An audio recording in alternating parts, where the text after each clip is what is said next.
All right, everyone, we are live again. Dynasty Mirror Search for Huru. Thank you so much for joining us. Before we get started, guys, make sure you go to dynastymirror.com. Again, make sure you go to dynastymirror.com.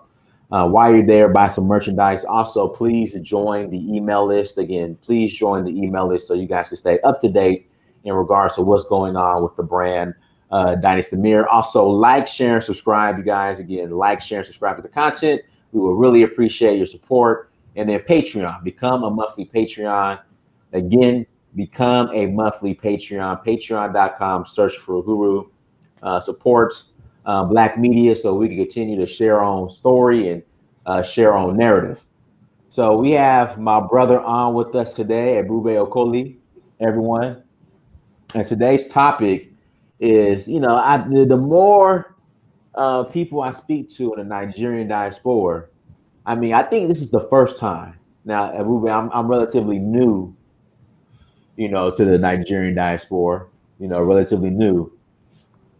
But there's this excitement in the air as far as Nigerians and diaspora saying, look, man, we going back. We're going back. I don't know if this is new, as this talk always been going on, but there's this excitement in the air. People saying, you know what, man, we're going back. We're going to make our contribution. We're going to go build, we're going to put Nigeria first. We could continue to complain overseas, but we got to go in there and get our, 10 toes on the ground and make our contribution there in Nigeria. Now, is this relatively new, or am I, like I said, I'm new to the diaspora? Has this always been going on? Like, what's your, introduce yourself to, Ebube? All right, so I'll give a quick introduction to those who don't know me. For those who do know me, it's good to see you again. For those who don't know me, my name is Ebube Okoli. I'm a Nigerian-born, American-trained attorney and geopolitical analyst. I'm also the host of Up Close and Center, which is a channel that focuses on geopolitics centered around the African continent. And we get up close into the issues without the bias of the larger media houses. So if you haven't yet subscribed, go to Up Close and Center. Up Close and Center. You'll know you're at the right place when you see the black circular logo with the white lettering, Up Close and Center. Click the subscribe button and also hit the notification bell so that you'll be alerted when new content becomes available.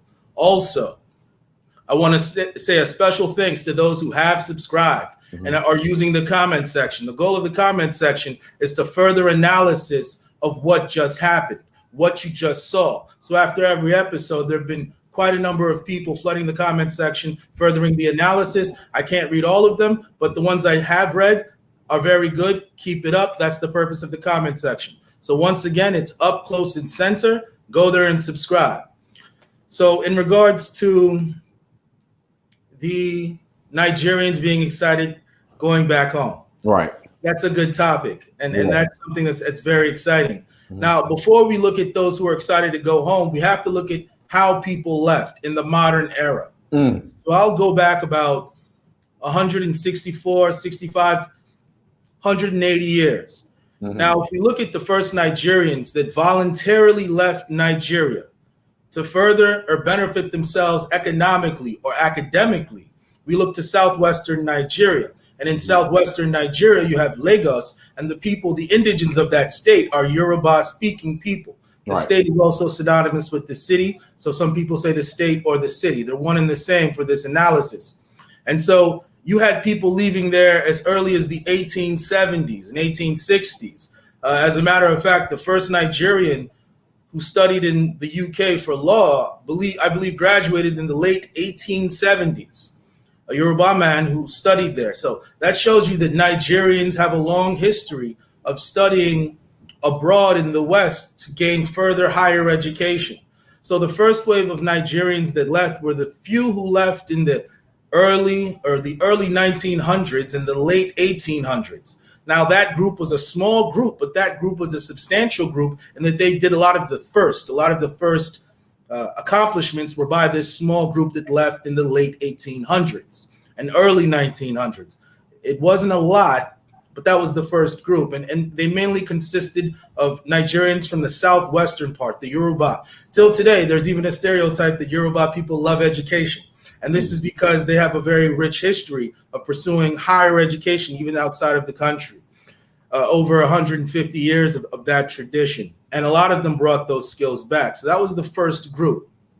So now the next group that we have were those who left in the 70s, the mids to early 70s. Now this group consisted mainly of Igbos from southeastern Nigeria. And this was immediately after the war. Now, immediately after the war, although Yakubu Gowon had said no victor, no vanquish, which was a good policy to have. However, it wasn't truly implemented, as there were certain policies that were implemented against the Igbos of the Southeast. So, for example, the two policies were the 20 pounds and the abandoned property saga. With the 20 pounds, after the war, rich Igbo men who had money in their account had their account balance reduced to just 20 pounds. So if you were a millionaire and you were of Igbo descent, the federal government removed all the money from your account and gave you just 20 naira. So you had a lot of rich, elderly Igbo men who died in poverty because not everybody could rebuild themselves in their later years. And you also had the abandoned property saga. And one thing you have to understand about Nigeria is all Nigerians are Nigerians, but the concept or the place that you call home is very different. So you can be a Nigerian in Nigeria and not be home. I'll explain. So for example, if you're from Akwa Ibom or you're from Cross River or you're from Calabar and something carries you to Sokoto State, you essentially went from the furthest southeastern corner of the state to the furthest northwestern corner of the state. Now, if there's any disruption to your livelihood or any riot or any issue that forces you to leave, the first thing you're thinking is, I need to get home. And so home would be for that person, Calabar. So let's say the person owns some hotels or houses or things like that, and they went back to Calabar to retreat for safety. Now, during the war, a lot of Igbos left and went back to their villages in southeastern, south Niger Delta, eastern Nigeria, old eastern region. And they left whatever they had for their safety. Now, what happened is the government allowed a policy to say any Igbo person who left their buildings or their homes or stores or shops can be occupied by other Nigerians legally. And so the federal government recognized them as the owners, even though they adversely possessed the property. So some Igbos saw this and said, you know what? So imagine seeing, you're one of the Igbo elites and you see, because only the elites had property and bank accounts in those days anyway. So if you're part of the elite and you see that this has happened, you still have enough resources or the wherewithal to potentially leave the country. So that created a secondary migration. So remember, the first migration typically happened centered around Lagos, and it was Lagosians or from the colony of Lagos going to the UK to obtain higher education and even sometimes positions. The second group were those who were primarily centered in the old eastern region. Many of the elites left, and the place that they came to was America, because around that same time, the African Americans here had fought their federal government for policies to allow African immigration. So around the same time that African Americans had given Africans access to the country, many Igbos who had felt marginalized by the state left and took that opportunity. That was the early to mid 70s. Now, the third migrational wave happened, and this was actually the worst migrational wave because Nigeria is still recovering from this one. But the third migrational wave happened in the mid 80s, and it stopped just after the 90s. Now, if you remember 1983, these are important dates I'm about to give you, 1983 to 1985. January 1st, 1983, Shehu Shagari was the president. By the end of that year, Muhammadu Buhari was the president through a bloodless coup.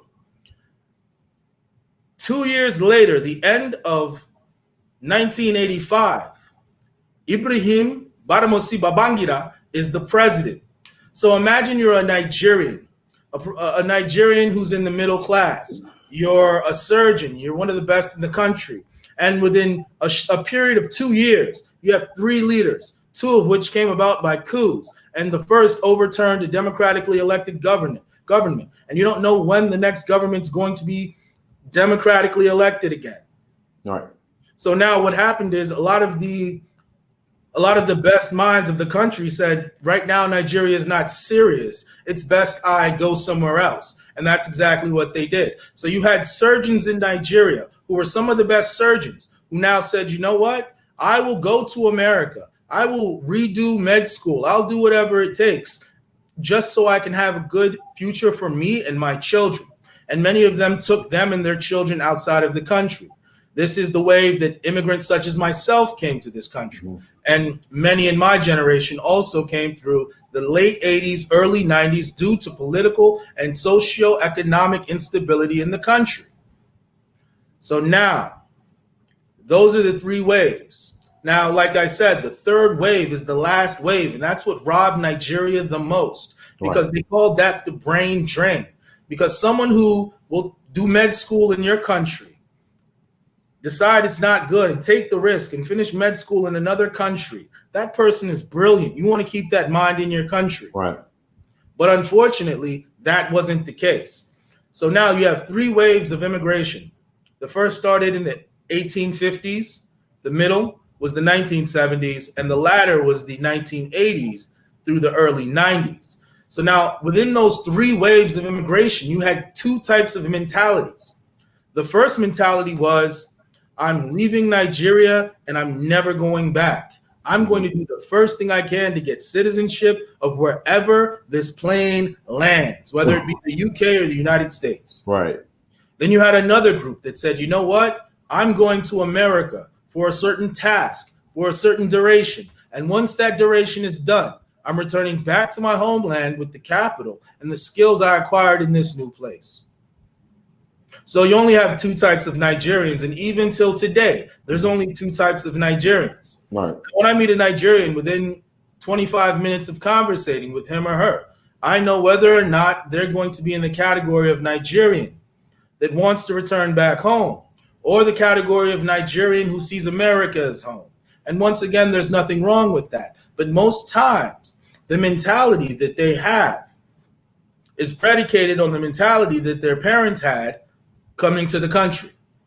So if your parents came to the country and they told you, Nigeria is a place where you don't need to be.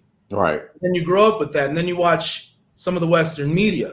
Oh, yeah. And for some reason, whenever we have good things going on, they aren't covered. But when other things go on, they're covered heavily. So now it's called confirmation bias. You told your children Nigeria is not the place to be. We turn on CNN, we turn on Fox, we turn on any country, and we see the worst. So it confirms what you wanted to believe. So now your children see that and they grow up with the mentality of, let me make sure I have everything in a row in this country because Nigeria just isn't worth it.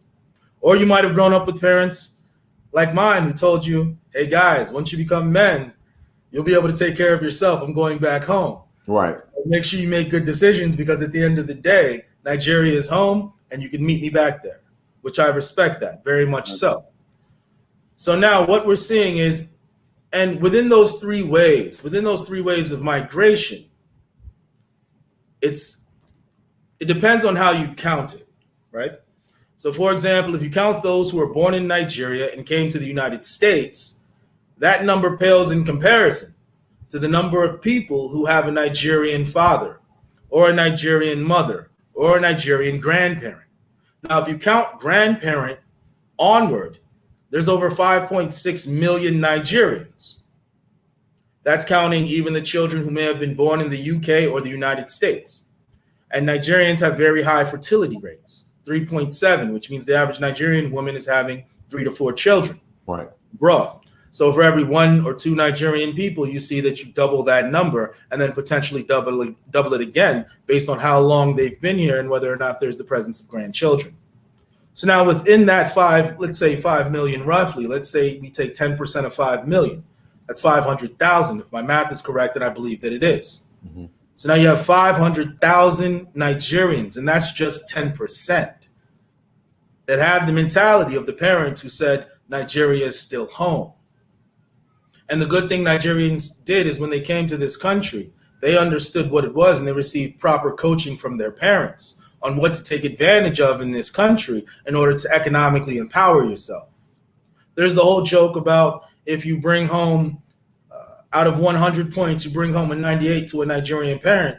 You fail. Good, but how far about the other 2 points? Sorry. So there's that. And so Nigerian parents, growing up, we didn't understand it. We didn't understand why we were being pushed so hard. But we didn't understand it was a harsh environment based on accomplishment. You're nothing without accomplishments. All you are in life is a sum total of your accomplishments. That's how people will treat you. You've accomplished nothing, you'll be treated a certain way. You've accomplished a great many of things, you'll be treated a certain way as well.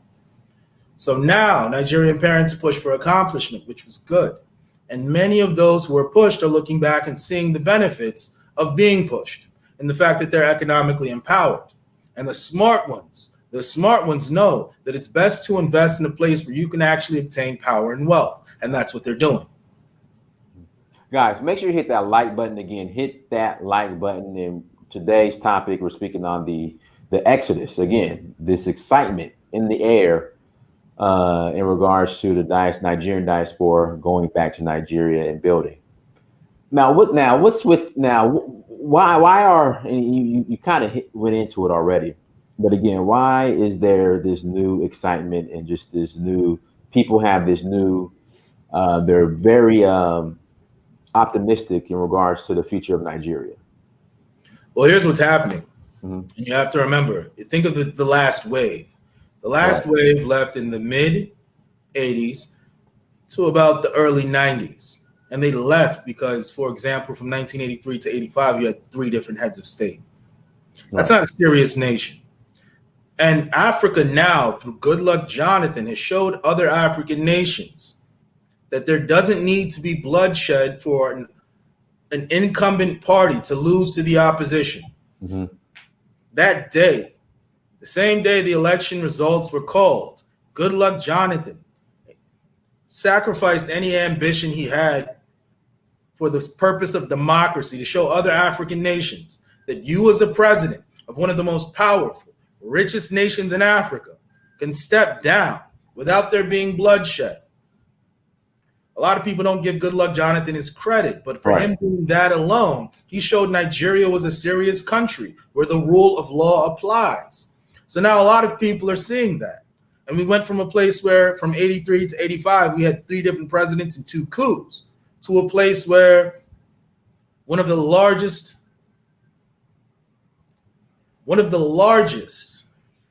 most precedent-setting elections, the incumbent lost and gracefully bowed out. Do you know what that means for democracy? That it's working, per se. Well, the system, the rules that we agreed to abide by are working. The rules that if we come up with rules and we agree to abide by them, and we don't abide by them, then what good are the rules? We might as well arm ourselves, you arm yourself, and we see who's right. So now when you can't keep a gentleman's agreement to play by the rules, the next thing is warfare. So even if we think the system was flawed, the process was flawed, he said, look, these are the rules that we agreed to, and I'm going to continue with these rules. And so he proceeded with the rules, which showed a lot for Nigeria. So now when we take a closer look into West Africa, we see that that's a big feat because we see what happened in Mali. And we see that Mali has had a series of coups. We see that Mali had their first, well, in recent times, we see coups in the 90s, we see a coup in 2012, and now we see a coup again.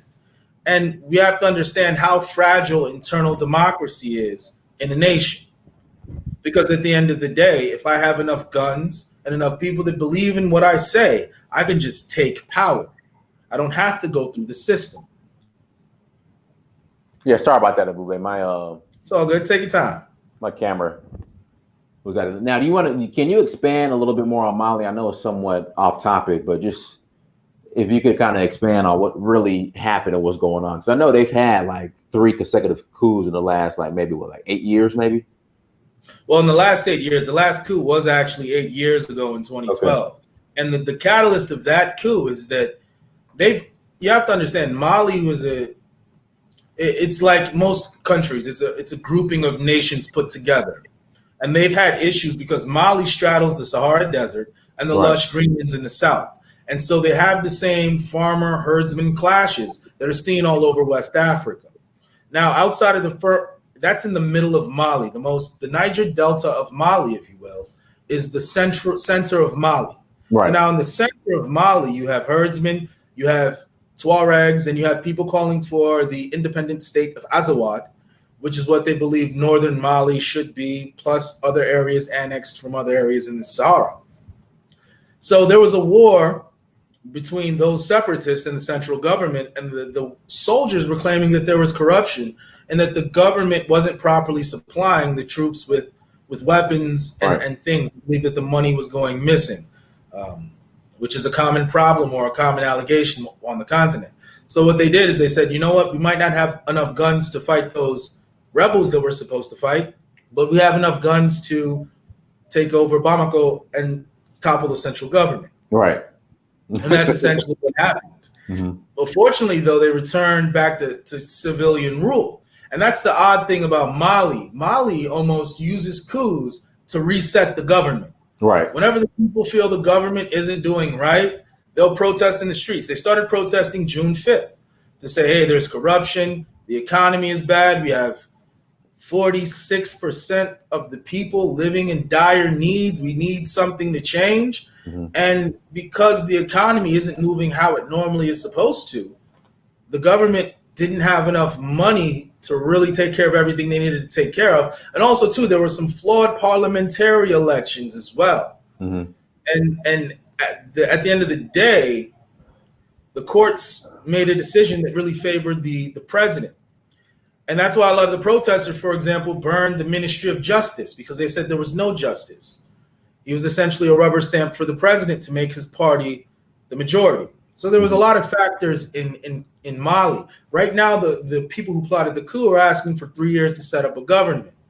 Now, is that 3 years to truly set up a government? Because their whole premise is that in 2012, we rushed to form a civilian government, and look at the person we got. We had to throw him out several years later. Right. So they're telling the international community, they're telling ECOWAS, because Nigeria is heavily invested in West Africa. What happens in West Africa happens in Nigeria's backyard. And Nigeria, as the regional power, has to wade into the issue. So Mali's official statements to Nigeria involve saying, we're going to maintain a military government for the next 3 years, legitimize this, and we're going to work to hammer out the corruption, the nepotism, and everything that was happening within the Justice Department, within the president's office, within the office of the prime minister, and everyone else in government who we arrested. We're going to go ahead and build a system that we can launch a proper civilian government. Now, with any coup, that's what you want to hear. However, is that what's going to be done? So in Mali, it's a big question mark. This military government, if you will, if you can call them that, because the president has resigned and the military has taken over. So the military government, do we trust them to properly lay the foundations to create a civilian government? Or are they simply going to create foundations for them to still control the government regardless of whether or not it's civilian? Right. Question, what are your thoughts on this? I think this was the Nigerian election of 1994, Abiola. I watched a documentary on him. Like, what are your thoughts on how that played out? Well, the thing with Abiola was that he wasn't the ordained candidate. For a long time, he was a heavy financer of those who would be in power. Okay. So he was a civilian. He wasn't a military guy. So he was on the outside. In those days, the military guys were on the inside. So he was a civilian, a very rich civilian on the outside. They say he was the richest man in Africa at one time. He could have been. See, here's the thing about Nigeria. The real rich people don't tell you. Right, exactly. You'll just say, wait a minute, you own this building? And that building? Right. You'll start to punch some numbers and say, wait a minute, you might have some more money than Dangote. So the real rich guys in Nigeria are not in Forbes, and there's at least 150 of them that we just don't catalog for good reasons. Mm-hmm. And so now he could have been the richest man in Africa, but the problem was this. He had always been someone that was outside of politics. Right. But he was a heavy financer. So now sometimes the guys that he's financing, they say, man, if he comes into power, not only does he have the money, but now he has the power. And that threatened a lot of existing power structures. Right. Because if I'm in power, the last thing I want is for the financier that put me in power to now get into power. Right. So, and he wasn't the ordained candidate. So what happened was they simply threw him in jail. which was unfortunate. Right. If And you he hold a free and fair died. election, if you hold a free and fair election and Right. someone wins, they should be president, regardless of what you had planned for the nation. See, the military had a script for the nation. And because they didn't follow the script, it led to Abacha taking over from the caretaker government of IBB's cousin, Abdul Salami, who was put there to essentially bring democracy. But you saw that the person who was put in charge of protecting the government was Sani Abacha, who wanted the position to begin with. So now the person who wants the position, you give him the guns and control of the military, and then you bring someone who's a close kin of yours and you make them the head of state. Many people don't know Abdul Salami and Ibibi are related. So now the people in power looked at that as saying, Ibibi, you're essentially bringing a continuation of your regime. So Abacha had the green light and he essentially overthrew Abdul Salami's regime. And one of the things that happened during that regime is that Moshood Abiola unfortunately lost his life. But the problem with that is he wasn't within the calculation of who was supposed to rule Nigeria. He wasn't that guy. And at that time, you got to remember, Nigeria's democracy wasn't as entrenched as it is now. We're looking at hindsight. Things like that can't happen today. Right. But you're talking about the early 90s, where 8 years ago, we had 3 different presidents in 2 years. From 83 to 85, there were 3 different heads of state. So unfortunately, he emerged democratically in a time when Nigeria wasn't truly ready for democracy. Right. Guys, make sure you hit that like button. And what we're going to do here in the next, we'll say 10 minutes, we'll open up the line. So I will place my email in the chat room. Click on the send me email. I will send you a link. Click on the link and hop on and let's continue the conversation. Oh, here goes. You want to ask some conspiracy theory questions? Why not? Let's do it. So, it's not too off rail. All right. This one, it's in regards to Abacha, so it might be a little bit off rail. Why not? You think you can handle it? Yeah, let's do it.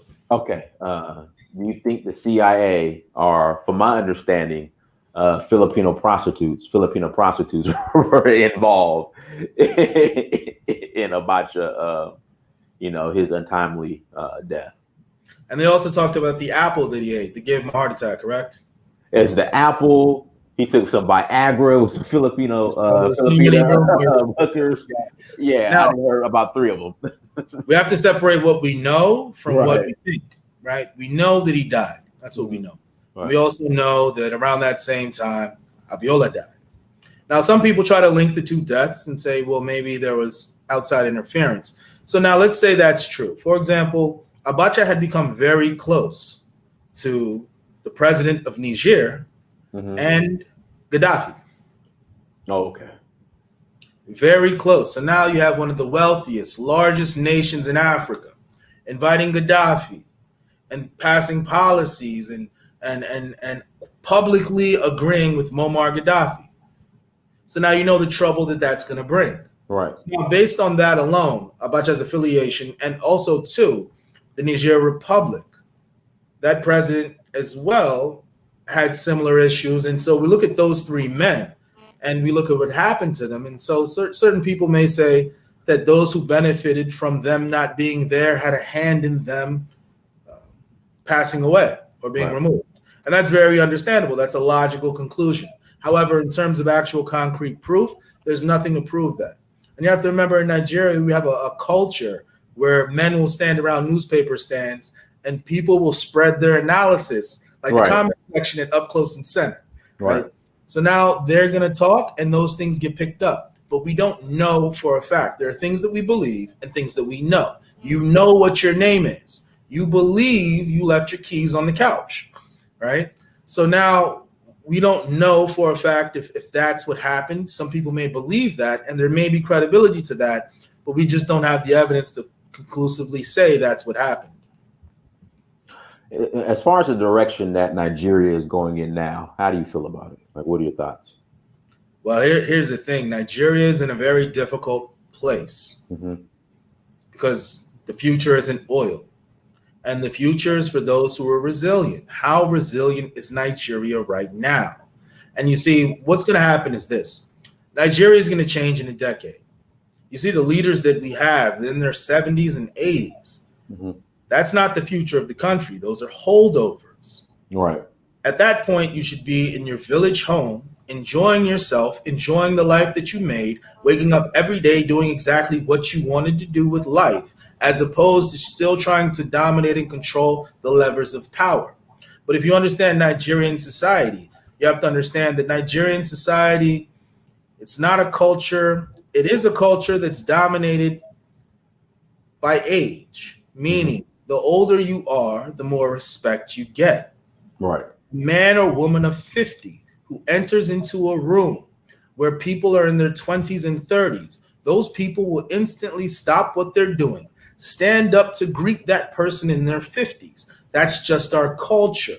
We have an ageist culture, which is good. It means that we respect our elders, but at the same time, in politics, there are some people who take advantage of that and say, because I'm 50 or I'm 60 or I'm 80, I have a better understanding of the world than somebody who's in their 30s or 40s. And that's erroneous, because that's not always the case. Because as we see, if you look at the average age of the politician, high-level politicians in Nigeria, it's in the 60s and 70s. But the median age of Nigerians is lower towards the 20s. Now, what about the conversation in regards to Nigeria should split up into 3 different countries? What are your thoughts on that argument? Well, when it comes to Nigeria actually breaking up as a country, if anything, the first group to leave would be those in the old Eastern region. They would leave mainly because there's certain policies that have been enacted. And those policies that have been enacted still haven't been repealed or dealt with. Let me ask you this real quick. Where would Lagos go? Because a lot of my friends in the Eastern region think that, it's the Eastern region, but we still got Lagos is ours. It's coming with us. So how would that work out? What would happen would be, if the nation was to break up, and it would be better for Nigeria to stay together as a nation. Right. But Nigeria has to restructure itself in such a way that what we need to go back to is the original configuration of Nigeria, where we had regions, where instead of the federal government controlling everybody's electricity, you decentralize it and you say, you know what? States can handle their own electricity. So now, instead of all of the money going to one federal parastatal that might not be able to deliver nationwide, we decentralize that and say, you know what, this money is going to be broken up 36 ways. Let every state generate their own electricity, because some states really want to industrialize. And the federal government, unfortunately, hasn't been able to meet the needs of true industrialization. Right. So what we need is a system of decentralization, where every component of the system of the federation can progress and proceed at their own speed. So Nigeria either needs to be restructured, because it's too easy to point at one ethnic group or another ethnic group and say, they've been in charge of power for the last 20 years and we don't have power. Therefore, they've been holding us back. Now, if it was decentralized, you could now hold your state governor accountable. And for those good state governors who actually want to do work, they can now come in and do work and provide steady electricity. That governor is going to get reelected 7 times over 7. Even though you can only be elected twice, whoever that governor holds the hand up of will get reelected, because they know that person's coming from a tradition of work. So now, if we decentralize and restructure Nigeria, there won't be any talk of anyone leaving. Because unfortunately, if you want to break it up, Nigerians have investments all over Nigeria, especially those from the former Eastern region. So now, splitting the country would be talking about losing billions of dollars worth of investments. Right. Now, some people see that as worth it, because the government, they don't believe, can be restructured. But if the government is properly restructured, we won't have talks of separation, because things will be unwound from the center and everybody won't be fighting for power at the center. Guys, if you want to call in and ask a question, email is in the chat room, uhuru@searchforhuru.com. Send me an email, I'll let you on. And guys, make sure you hit that like button as well. Let's see here. So why Nigeria? Like, why Why Nigeria? Why should people consider Nigeria, Ebube? Well, the good thing about Nigeria is the last open market on the planet, right? So now we hear about the Dangotes. Dangote, of course, some allege that he had favorable treatment from the government, but he essentially sold flour, sugar, and cement to a population of 200 million people. You don't have to be Mark Zuckerberg to sell flour, cement, and sugar. Those are the essentials. Everything in Nigeria is built out of cement. Sugar is a basic commodity that's almost in everything. Flour, the same. So now in Africa, there's a lot of avenues where you can install yourself and become the next Rockefellers, the next Zuckerbergs, the next Gates. And so that market is still open. Now, one of the good things is, to an extent, it's difficult for the outside world to do business in Nigeria, which has somehow protected the market. But you can't make it so difficult to do business that everybody is discouraged from doing business there. So right now, Nigeria is the last open market on the planet. India, the mid-90s, when things took off, it's almost like this. It's almost like gentrification. Go ahead.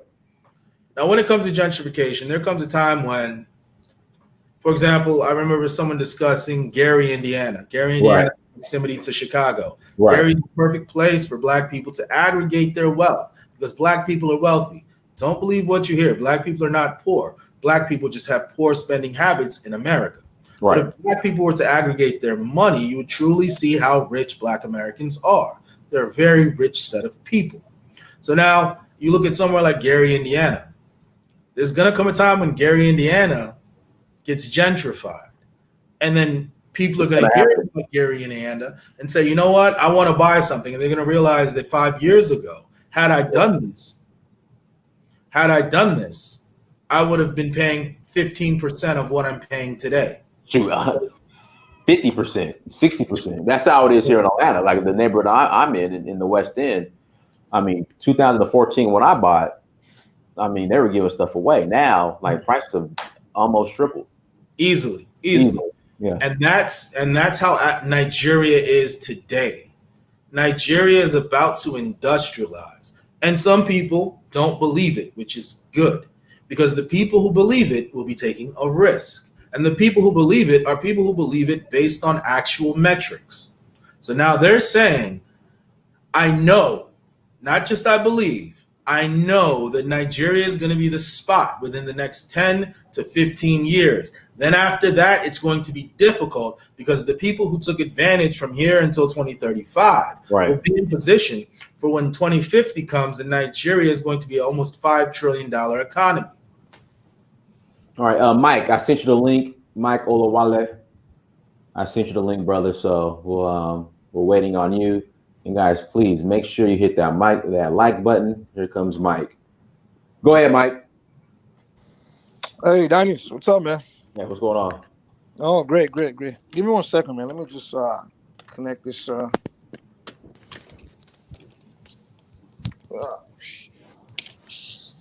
Okay.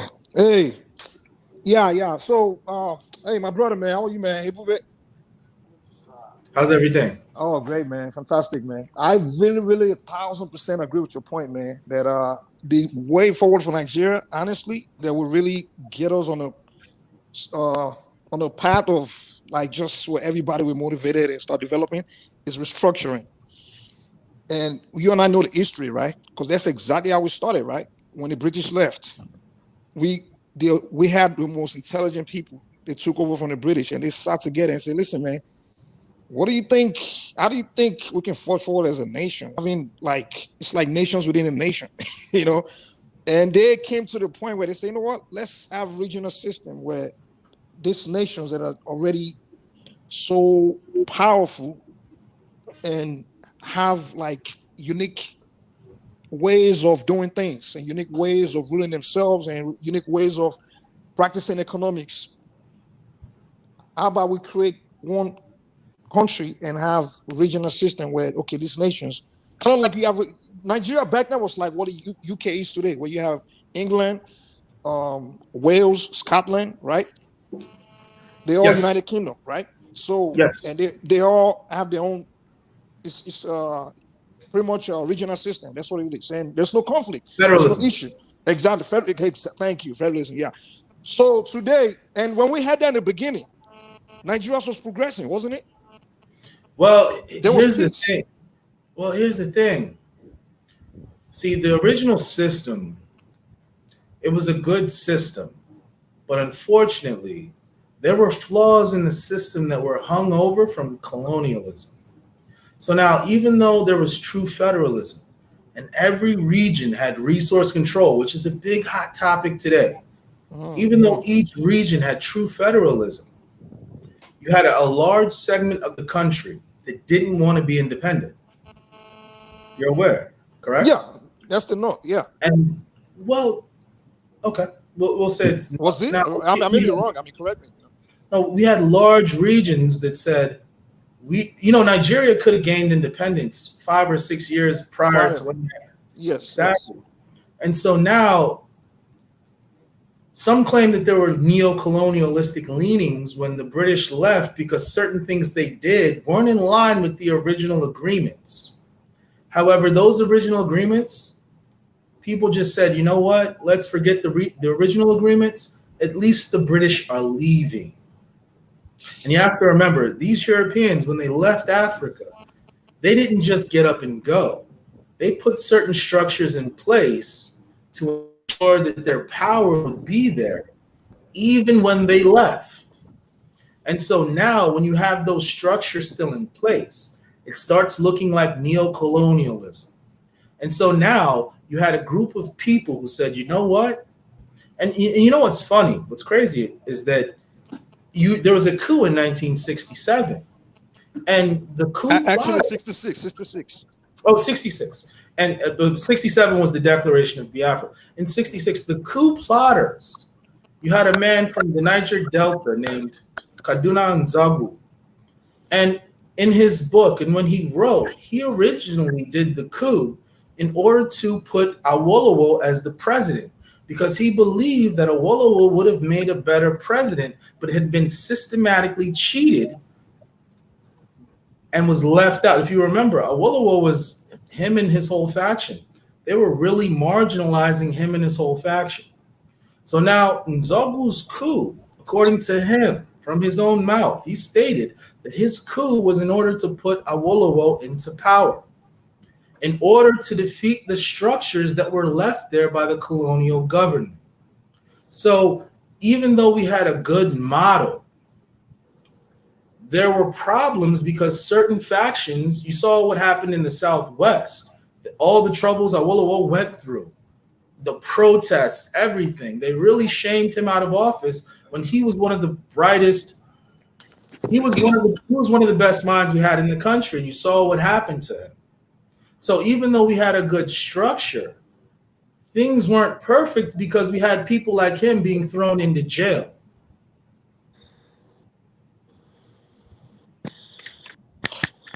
Okay.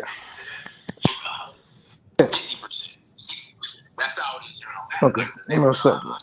Okay. Sorry. That's what I'm trying to get. No, sorry. I don't know. That's on the device. Okay. Now, yeah. Speaking of Awolowo and the coup. Okay.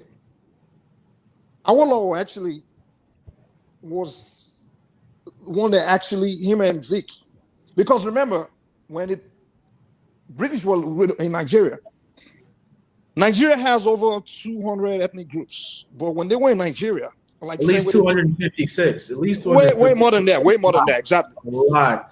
And sometimes the ethnic groups with other groups, Nigeria is exactly. We like to, so but when the British were there, they realized, okay, we can't really deal with everybody. It's too many ethnic groups. So what they do is just deal with the majority groups, the largest ethnic groups, like the Yoruba, the Igbo, and the Hausas and the North, And while they were living, they pretty much just kind of like ended the country to the ends of these three ethnic groups. Well, not necessarily. You have to understand that when the British left, you have to see the claims on ground, right? The claim on what? The claims on ground. Okay. Now, when the British left, the Yoruba were aggrieved and the Igbo were aggrieved because they felt that they weren't given enough seats in parliament, because the North was given a majority of over 51%. And the South was split into three different regions. You had the Midwest, you had the Southwest, and then you had the East. So within those three regions, they constituted the larger South. But within the North, that constituted one block, one voting block. So now you see that if the North allies with maybe the Midwest or the Southeast or the Southwest, they could easily defeat the other two zones. So now, if you want any change in the Constitution or anything, you have to have the side of the majority group. So many within the new formation said, wait a minute, even if 2 out of the 3 in the South unite, we're nothing without the North. Even if all 3 of us in the South unite, we're nothing without the North. And you have to remember that you had Oyo, Enri, the Sokoto Caliphate. These were independent nations prior to the British coming and saying, this is Nigeria. So now if you have these independent nations and they can't make any choices without the consensus of another country, you're creating problems down the road. And what happened is many allege that those foundational issues led to the first Civil War, where someone like Awolowo, who was saying that Nigeria needs to be reconfigured, certain factions started believing that they should make him president. Now, if you remember, they accused Awolowo of being a coup plotter. Yeah. He was merely someone who... Before I continue, let me just, I was going to mention something about the coup. Yes, it was accused of planning coup along with Kwame Nkrumah to overthrow the Nigerian government. Wow. Yes, it was accused of planning coup because the British already made up their mind that they were going to take out Kwame Nkrumah and Awolowo. Now, in your opinion, that was no, it's written. It's documented. Why do you think they wanted to take out Awolowo? In your opinion, why? Because he has the same policy as Kwame Nkrumah, which is socialism. Was it his Pan-Africanist leanings, or was it something else? It's less Pan-Africanist. He's quite Pan-Africanist, but not quite as the reason why they were taking him out. But his policy, socialist policy that he had created, and he was pushing. Remember, that policy was the policy he used he was as a regional leader, right? They actually, the policy of free education, all those kind of things, and kind of nationalizing the nation's wealth, which is the same policy Kwame Nkrumah had. And the British didn't want that because every coup in Nigeria has been for the same reason. It has been actually orchestrated by the Western countries. Whenever you mention that you want to nationalize your oil, your natural resources, you are out. Well, let me get somewhere. What I'll say is that that's an oversimplification to say every coup, because some of the coups were merely re-wranglings of the same power structure. Okay, let me go down timeline with Nigerian leadership as far as all the coups that have happened, right? You have the floor. The first coup was Izogu, the one you mentioned, right? Okay, the government was toppled. Okay, now we understand that people took it as it was an ethnic thing, and Ironsi was taken out as well. But then when the British finally got who they wanted in power, which was go on during the war, they made a deal with go on. Like, listen, you do our way, and we help you win the war. That was it. He agreed. And the only reason Gowon won the war is because he had his superpower in his on his side. And he agreed with, okay, we're going to have it like that. But during the rule, remember, Gowon had to bring Awolowo as part of his government in order to get the Yorubas to be on his side during the war. The reason what happened was Awolowo was Mike, let me make a slight. Go ahead. Yeah. And let's not talk over each other. We're both men, and I respect what you're saying. Absolutely. But there are certain points I do want to interject. Now, here you have to remember where Awolowo was in 1966. He was in prison in Calabar. He was in prison, yeah, because he was allegedly trying to overthrow the government, and we already spoke as to why. And Awolowo was supposed to be executed, but the governor of the eastern region at the time, Ojukwu, made a deal with him. and said, he said, listen. And this is what Ojukwu has written about. So this is his perspective and his account of it. But we always know there's three sides to the story. The person's account, the person he spoke with, and potentially the truth. But all we have is what we can read on paper. But he essentially stated that he received an order from the North to eliminate a problem. However, he saw Awolowo for what he was, and he personally excused him from prison on the premise that Awolowo would also take his nation, Oduduwa, or the Southwest, or the Western region at the time, out of Nigeria. Simultaneously, he would do the same. So Awolowo initially left the Eastern region to go back to the Western region to do that. Now, Awolowo was a statesman and a diplomat. So what happened when he reached the Western region is that he was around his power base. So now he really reevaluated the situation. He met with representatives from the current government, Yakubu Gowon, and he said, in order to not pull my nation out, what can you offer me? So he came to the table ready to make a deal. And they said, we'll make you the second highest civilian in this government. And so he looked at it and he saw that, like you said, Gowon had secured international support. Ojukwu just had local support. Gowon had the UK and by extension, the United States. So now Awolowo said it makes more sense to ally with Gowon and by extension, the UK and the rest of the Western powers, as opposed to fighting with this man who only has local support. So that's why after the war was over, you saw the position that Awolowo occupied. Even though he wanted to be president, he occupied the highest civilian position in a military government, even though he was a staunch Democrat who opposed military rule. Okay. Everybody, you and I agree that the event of 1966, as you just narrated, things that you just mentioned, a lot of it, none of us know if they are factual. Unless, and that's the thing. That's why I said you have to read their books because you and I said we can't talk over each other. Let me just get my point. I can't get a word out. I always reference the books that I've read, not my opinion, but here's what's been written down. Because that's the only thing we have that can serve as a record of what we say. You always have to have something that backs up your narrative. And so everything that's come has come from books that have been written by those particular people. However, we have to remember that just because someone writes a book and says this happened, doesn't mean that it happened. It may have happened. It may have not have happened. However, all we have to go on are the words of the people who are involved in these agreements. Okay, thank you. Okay, can I? Are you? Can I go ahead now? Brother, you have the floor. Yes. Okay. You and I can agree that today, people, the ethnic issue we're having in Nigeria today is based on people believing things that they heard. And most people just believe whenever someone from their tribe says something, that's a fact. Okay, now, you and I are educated. We have common sense. Well, you asked me if I agree. Let me finish now. Come on. Well, you asked me if I agree.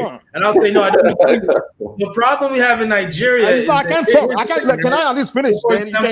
We have policies of marginalization. Can I at least talk, man? I can't finish a statement. Hold on one second, Mike. Hold on 1 second. We can move forward as a nation. But you and I agree. I'm going somewhere, but I don't agree with that. You know, I'm about to expose Igbos. That's why you're doing this. You know that. So come on, that's not the tribe. Let me talk. You know where I was going. He knows where I'm going. That's why he's doing this. This is Search for Uhuru. We don't do tribalism here, Mike. No, that's what you're doing. Mike, we're Nigerians. We don't do tribalism. We just do facts. Okay, let me talk. Listen, Mike, here's the thing. Whether the fact is good for your tribe or bad for your tribe, it's a fact. We don't do tribalism, we do facts. And if a lot of things you said today has been factual, man. Most of the things you said today has been factual. You also accept them because no tribe is perfect.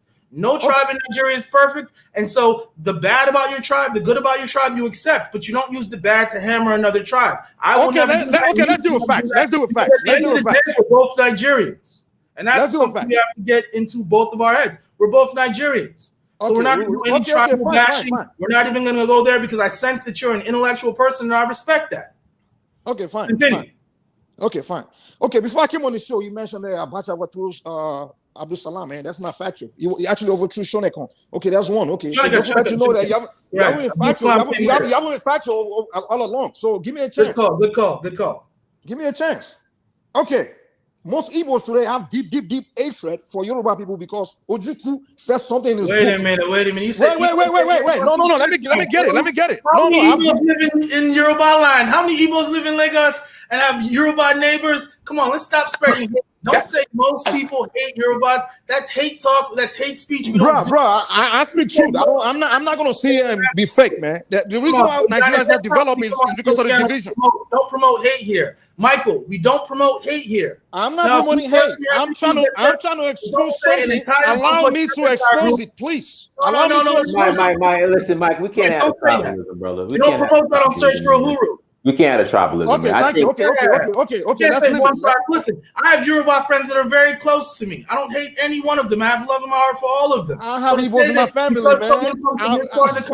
Someone like me should dislike them because I come from our part of the country. That's retrogressive. That's backward thinking, and we need to cut that out.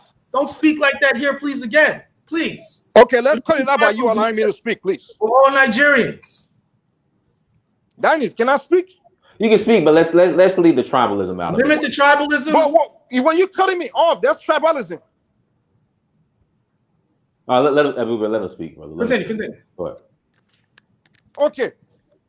Juku wrote in his book, which he expressed here, that Awolowo, coming out of prison, he met Awolowo, and Awolowo promised him that he's going to Yoruba land to declare Oduduwa Republic. When Awolowo was asked, is this true? Awolowo said no. Second of all, let's say, okay, neither of them, we don't know who's speaking the truth or not. Now, you and I are educated. That is, we're all educated. How is Awolowo coming out of prison? What power did he have to be able to declare Oduduwa Republic? He didn't have that power. Now, Ojukwu led his people into war, which could have been avoided. He lost. And he started writing books telling Igbo people that it was the Yorubas that betrayed the Igbos, and the Yorubas were the one that stabbed the Igbo to death. He just blinked. He waited till Awolowo died before he started telling Igbo people that it was Awolowo that told the government to stop food from going to Igbo land. That's why Igbo people, he blamed everything that happened to Igbo people during Biafra on Awolowo and say, and he put in the book. He put in the book and only allowed Igbos to read it. Now, we have a situation where we cannot move forward because children are being born and being fed rubbish. One of the most powerful tribes in Africa, the Igbo and the Yorubas, one of the largest ethnic group in Africa, very educated people, cannot come together and save Africa because somebody lied in his book. Somebody decided to create a division just to cover his own ass. Just to cover his ass. We all know that one man, not him alone, him and whatever those soldiers, they decided to fight each other over oil. They all want to be rich. That war was a personal war. It was a personal interest. It had nothing to do with tribe. There was no ethnic nationality. They supported war. Even the Igbo elders, the Igbo elites, the Igbo traditional rulers, they didn't support that war. Ojukwu went to that war for his own personal interest. He wanted to be rich. And he led his people into hell. And then he decided, him along with his clique, started writing fake books about how it was a Yoruba tribe. Now, the thing is this. I have to talk like this because you're saying Ojukwu wanted to be rich. His father was the richest man in Africa. He wanted to be powerful. No. Are you saying that Igbo people hate Yoruba people? Is that the premise of your point? I'm trying to understand. There is no human being you ask any that. Listen. That's a yes or no question. You said Igbo. I'm not saying all Igbo people. I'm not saying all Igbo people are Yorubas. You understand your point. You're saying, but it's unfortunately, Mike, here's the problem. This isn't good. You have a latent hatred for a certain section of the country. I don't have hatred for anybody. I don't have hatred for anybody. I don't have hatred for anybody.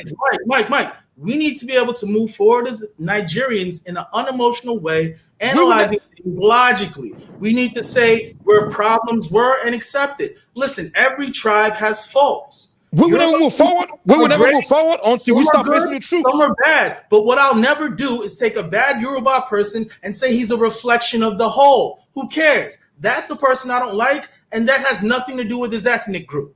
And unfortunately, in Nigeria, what happens is someone will take one person from an ethnic group and say, I don't like this person, therefore all Tiv people are like this, all Fulani people are like this, all Igbo people are like this, all Yoruba people are like this. And that's the problem. That's a very ignorant mind state. What we need to understand is at the end of the day, we're in a country until we separate the country. And if we never do that, then we're all Nigerians. So what we need to do is understand as Nigerians, that's the new tribe. Now, within that tribe, there are things that have been done to constituent parts that need to be undone. We fix those and move forward as a nation. And that's how we have to proceed. Period. And those of us who can do that won't get left behind. But those of us with the archaic mind state that's possessed, which is what you're displaying here, and I believe you're much more intelligent than what you're displaying. But those of us with the mind to move forward. Yes. But listen. We can sit around and be faking ourselves, and that's what we've been doing for the past 50 years since the war ended. Oh yes, let's move, let's this and that. But our words and our actions. Exactly. And that's why we need to undo certain policies. For example, I gave an example of two policies, the 20-pound saga and the abandoned property saga. Okay, let's talk about abandoned property. Let's talk about abandoned property. Very tangible issues that need to be addressed. And once they're addressed, we can move forward. It's almost like African Americans in reparations. Dennis, can you regulate this now, please? You guys need to forget about slavery. You say, wait a minute, the atrocities and the problems of slavery haven't been dealt with in the modern era. And until we deal with those atrocities, then we can move forward as a nation. There's nothing wrong with that. So to bring up policies that need to be addressed so that those who are aggrieved can move forward as Nigerians, that's what needs to be addressed. So to now come and rewrite and say certain things and look to stoke up ethnic rivalries. No, that's not what we need to do. And that's not how we're going to move forward as a nation. However, if you're stuck on that, you can stay stuck on it. But those of us who are ready to move are going to move, Michael. Ebube, one second, guys. The email to call in is uhuru@searchforuhuru.com. Is uhuru@searchforuhuru.com. It's in the chat room, the link. Send me the email. Send me an email, and I'll send you the link. All right, so Mike, I'll allow you to respond to the property policy. Thank you. Then after that, we're getting back on topic, okay? Okay, after thank that, you. Back on topic. Right, Ebube, I really admire you a lot. I've seen you on the show so many times. I love you. I love your intelligence. I love you. Most Igbos are very intelligent, brother. But one thing about you guys is sometimes you don't understand that propaganda is not a good thing, you know? Because when you came on the show and I started hearing you, I'm like, okay, we'll go with propaganda. Because you mentioned abandoned property, but you failed to mention that the only part of Nigeria where Igbo's property were not seized was the Yoruba land. Yes or no? Well, after the war. Well, let me answer your question. Let me finish. After the war. Ask the question. If you ask let me complete the question. I'm not done with the question. Okay, after so the war. Yes or no. Listen. The answer is no. Yes or no, the answer is no. In Yoruba land, Igbo property was given back. It was never seized. In all over Nigeria, in the north, in the Niger Delta, everywhere. But you refuse to say. But you say, everywhere in Nigeria, that's Igbo property. I will. Now, in regards to the abandoned property, now as you know, Igbos, similar to how they are now, are spread all over Nigeria. They're all over Nigeria, every nook and cranny. Now, in certain places in Nigeria, for example, Ojukwu's father, you brought him up. He's one of the richest men in Africa. You know, the JAM building, the current building in Lagos used for JAM was a building owned by Ojukwu's father. That land was taken and given to the Lagos state government. So before I wanted evidence. I wanted you to prove it. Wait, brother. So before we say that Igbo property was given back in Lagos, that's just not true. That's just not true. And let's keep facts, because at the end of the day, like I said, Some of the facts favor your ethnic group, some of the facts don't, but who cares? Let's just live in truth. Let's just live in truth. And once we live in truth, if we can live in truth, any problem that we have, and we proceed and move forward. All right, so we can't keep getting caught on the tribalism. We can't keep getting caught on the tribalism. That's tribalism is somebody coming up and preaching propaganda. That's what I don't like. And Igbo people do it a lot. What would you say is propaganda? What would you say from what I said? You can't. A lot of things you say was just propaganda, pure propaganda. Like what? And one thing I said was not factually based. That you can't get a book from the beginning. You said the coup. You said the coup. The group of guys from Niger Delta plotted coup, and we all know that. Yeah, it was from Delta State, which is in the Niger Delta. And in his book. Is he evil or not? Is he evil or not? To enshrine a Awolowo into office. Have you read his book? Man. Have you read When They Strike? Have you read that book? You're gonna who wrote the book? Okay, yeah. We gotta get off the tribalism, man. Let's get back on topic, man. I just don't like propaganda. I hate it. That's Mike, I understand, Mike, but we're off topic, man. How can you say that they did a coup to make Awolowo president? That's bullshit, man. Stop propaganda. I don't like it. That's a fact. Okay. His book. All right, so let's get back on topic. So, Mike, the future of Nigeria, the upcoming exodus. Are you going to be a part of that exodus, Mike? Yes, but we have to address our history and be on the same page. We cannot be on the same page if we continue to be raising our children with lies where they're growing up, developing hatred towards other ethnic groups. Because that's what's going on. You go to Igbo land, you got IPOB, Nnamdi Kanu, and his group constantly using propaganda to brainwash Igbo children in Igbo land. As a Yoruba person, I'm scared to go to Igbo land because they might kill me. Why? Because these children are being raised with propaganda. The Yorubas were the reason for their pain. Yorubas, those kind of things is what my problem is. Now, I don't have a problem with individual Igbo. No. I don't have a problem with individual Igbo person. But I never had issue with that's all a stereotype. Listen, listen, Ebube, I never had issue. And you'll be greeted well. You know, in Nigeria, it's not about your tribe, it's about your money. You know that. It's not what you say. It's not about your tribe, it's about your money. Nigeria is based on levels. If you're a rich Yoruba person and you show up to any city in Nigeria, you're gonna get the red carpet. You think Davido has problems anywhere he goes? He has problems in Igbo land. He can't go to Igbo land. You think Dangote has problems anywhere they go? They show up and get the red carpet. Brother, let's stop this tribalistic debate. Let's end that. You want to hand it because that's a lot of things I was going to expose. That's why you keep cutting me off. Mike, come on, let's be serious because listen, people you don't want me to expose a lot of things. That's why you keep cutting me off. You know, that's why you keep cutting me off. Yeah, but again, we're trying to move forward, man. I mean, listen, Nigeria will never move forward until we get the truth on the table and everybody understand the truth. That's it. We would cause too many lies, man. Too many freaking lies, and that shit is just annoying, though. Okay, that stuff is very annoying. My brother, you know I love you, brother, but we got to move on, man. We can't. Not tonight. Tonight we weren't gonna do the tribalism tonight. Like we can't do the tribalism. That's another forum where you guys could talk and speak on, I guess, the history of the Biafra War. And at the end of the day, Igbo people love Yoruba people. Come on, man. What is there not to love? Only the Igbos that grew up in Yoruba land. Yoruba people are good people. Yoruba people are good people, man. Half the music made in Nigeria is from Yoruba people. Come on, big ups to Yoruba people. Let's not do the tribalism thing. There's a lot of things Igbos respect about Yorubas. Come on. Yoruba people are going to London in 1879 getting called to bar. Come on, man. Let's dead the tribalism. That tribalism is not progressive. People. Let's not do the tribalism thing. Tribalism is spreading propaganda. That's tribalism. Mike, hold on one second. Hey, Babatunde, you need to turn off the playback. Babatunde, turn off the playback. Babatunde. It's not progressive. Babatunde, you got to turn off the playback, brother. Hold on. Mike, hold on one second. Hey, Babatunde, you need to turn off. Leave Babatunde. He's still. Okay. We gotta move on. Okay, brother John Blaze. I sent you the link, John Blaze. I sent you the link. So yeah, but we just tonight wasn't the night to have the tribalism debate. So Mike, okay, so Mike, I'm gonna ask you again. The upcoming exodus of the Nigerian diaspora back to Nigeria. What are your thoughts on that? Hold on. Okay.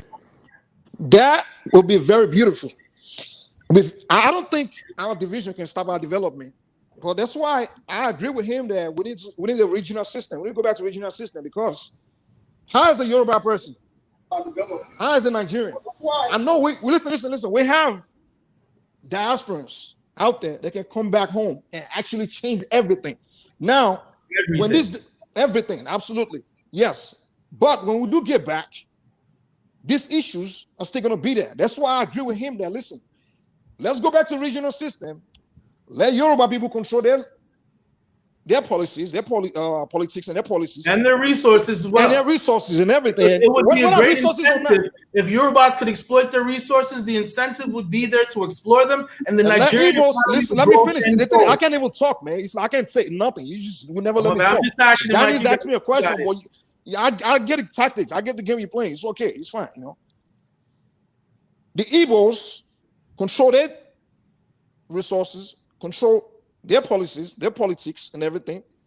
Fine. And however we want to do business with each other, however we want to relate, that's beautiful. But however, this unitary system where we all playing politics, we all trying to get together, and we playing these that's an Asian history, that's a problem. And then in the central system, you have a bunch of criminals ruling the country and supporting all this propaganda in order to keep people divided and continue to have them fight one another. Why? When they're sharing money in Abuja, they're not fighting one another.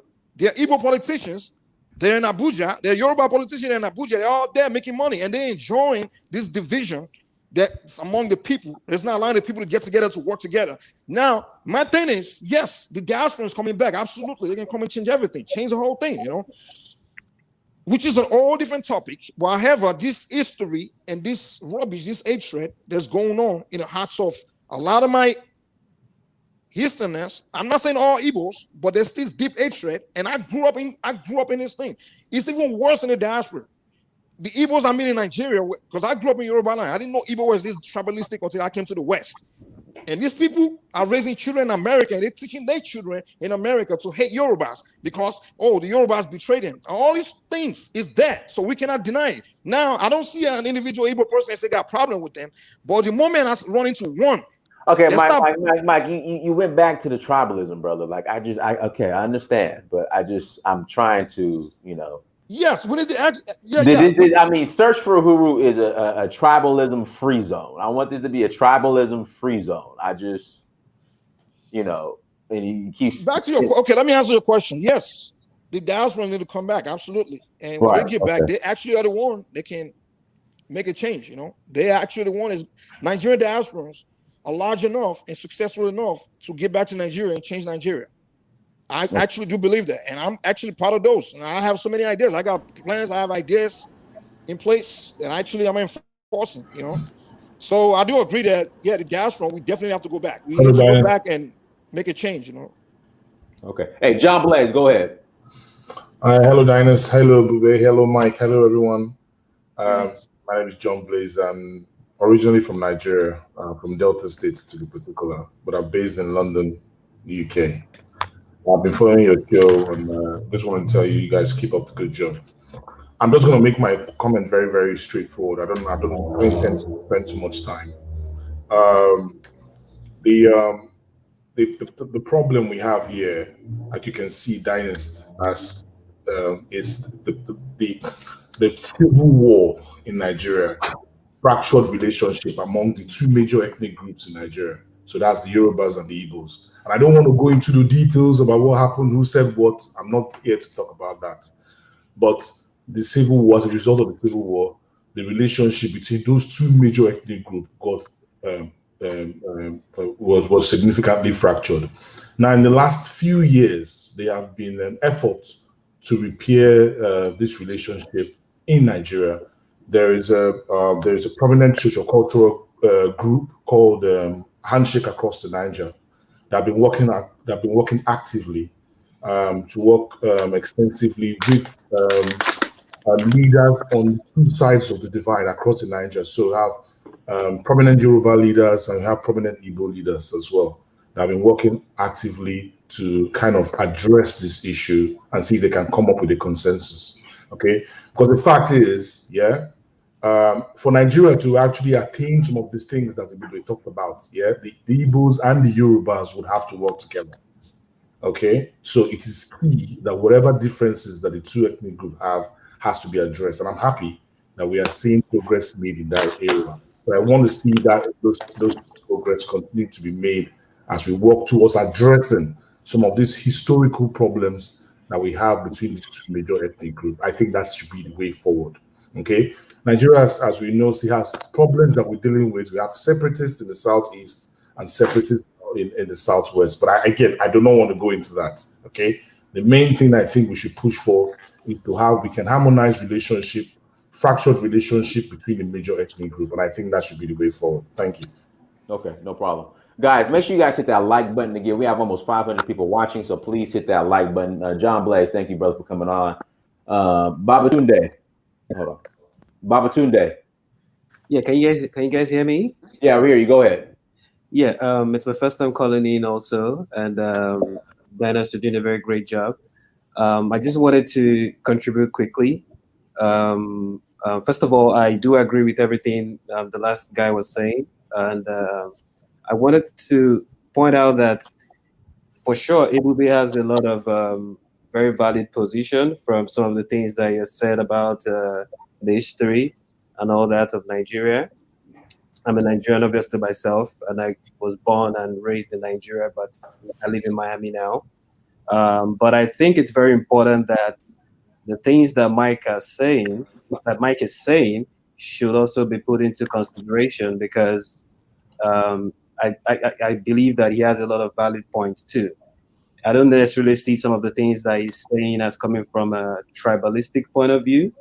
I think there are conversations that need to be had, and the Igbos specifically need to acknowledge some of these things, because in the midst of them, the Igbo people having for lack of not having words to use, grudges that they have against the Nigerian state, they still need they need to be able to come out and acknowledge that there are other sections in the country, and other people have their own views also, and how they see the whole situation and how things have planned out from the past. So again, I wanted to point that out clearly, because it felt like there was a lot of tribal this, tribal that. I know Mike mentioned something about Awolowo and how Ojukwu said some of the things that he said, because Awolowo had passed away before he said that and all that stuff. And he also mentioned something about the Igbos, declaring a war after they figured out that there was oil in their region and all that stuff.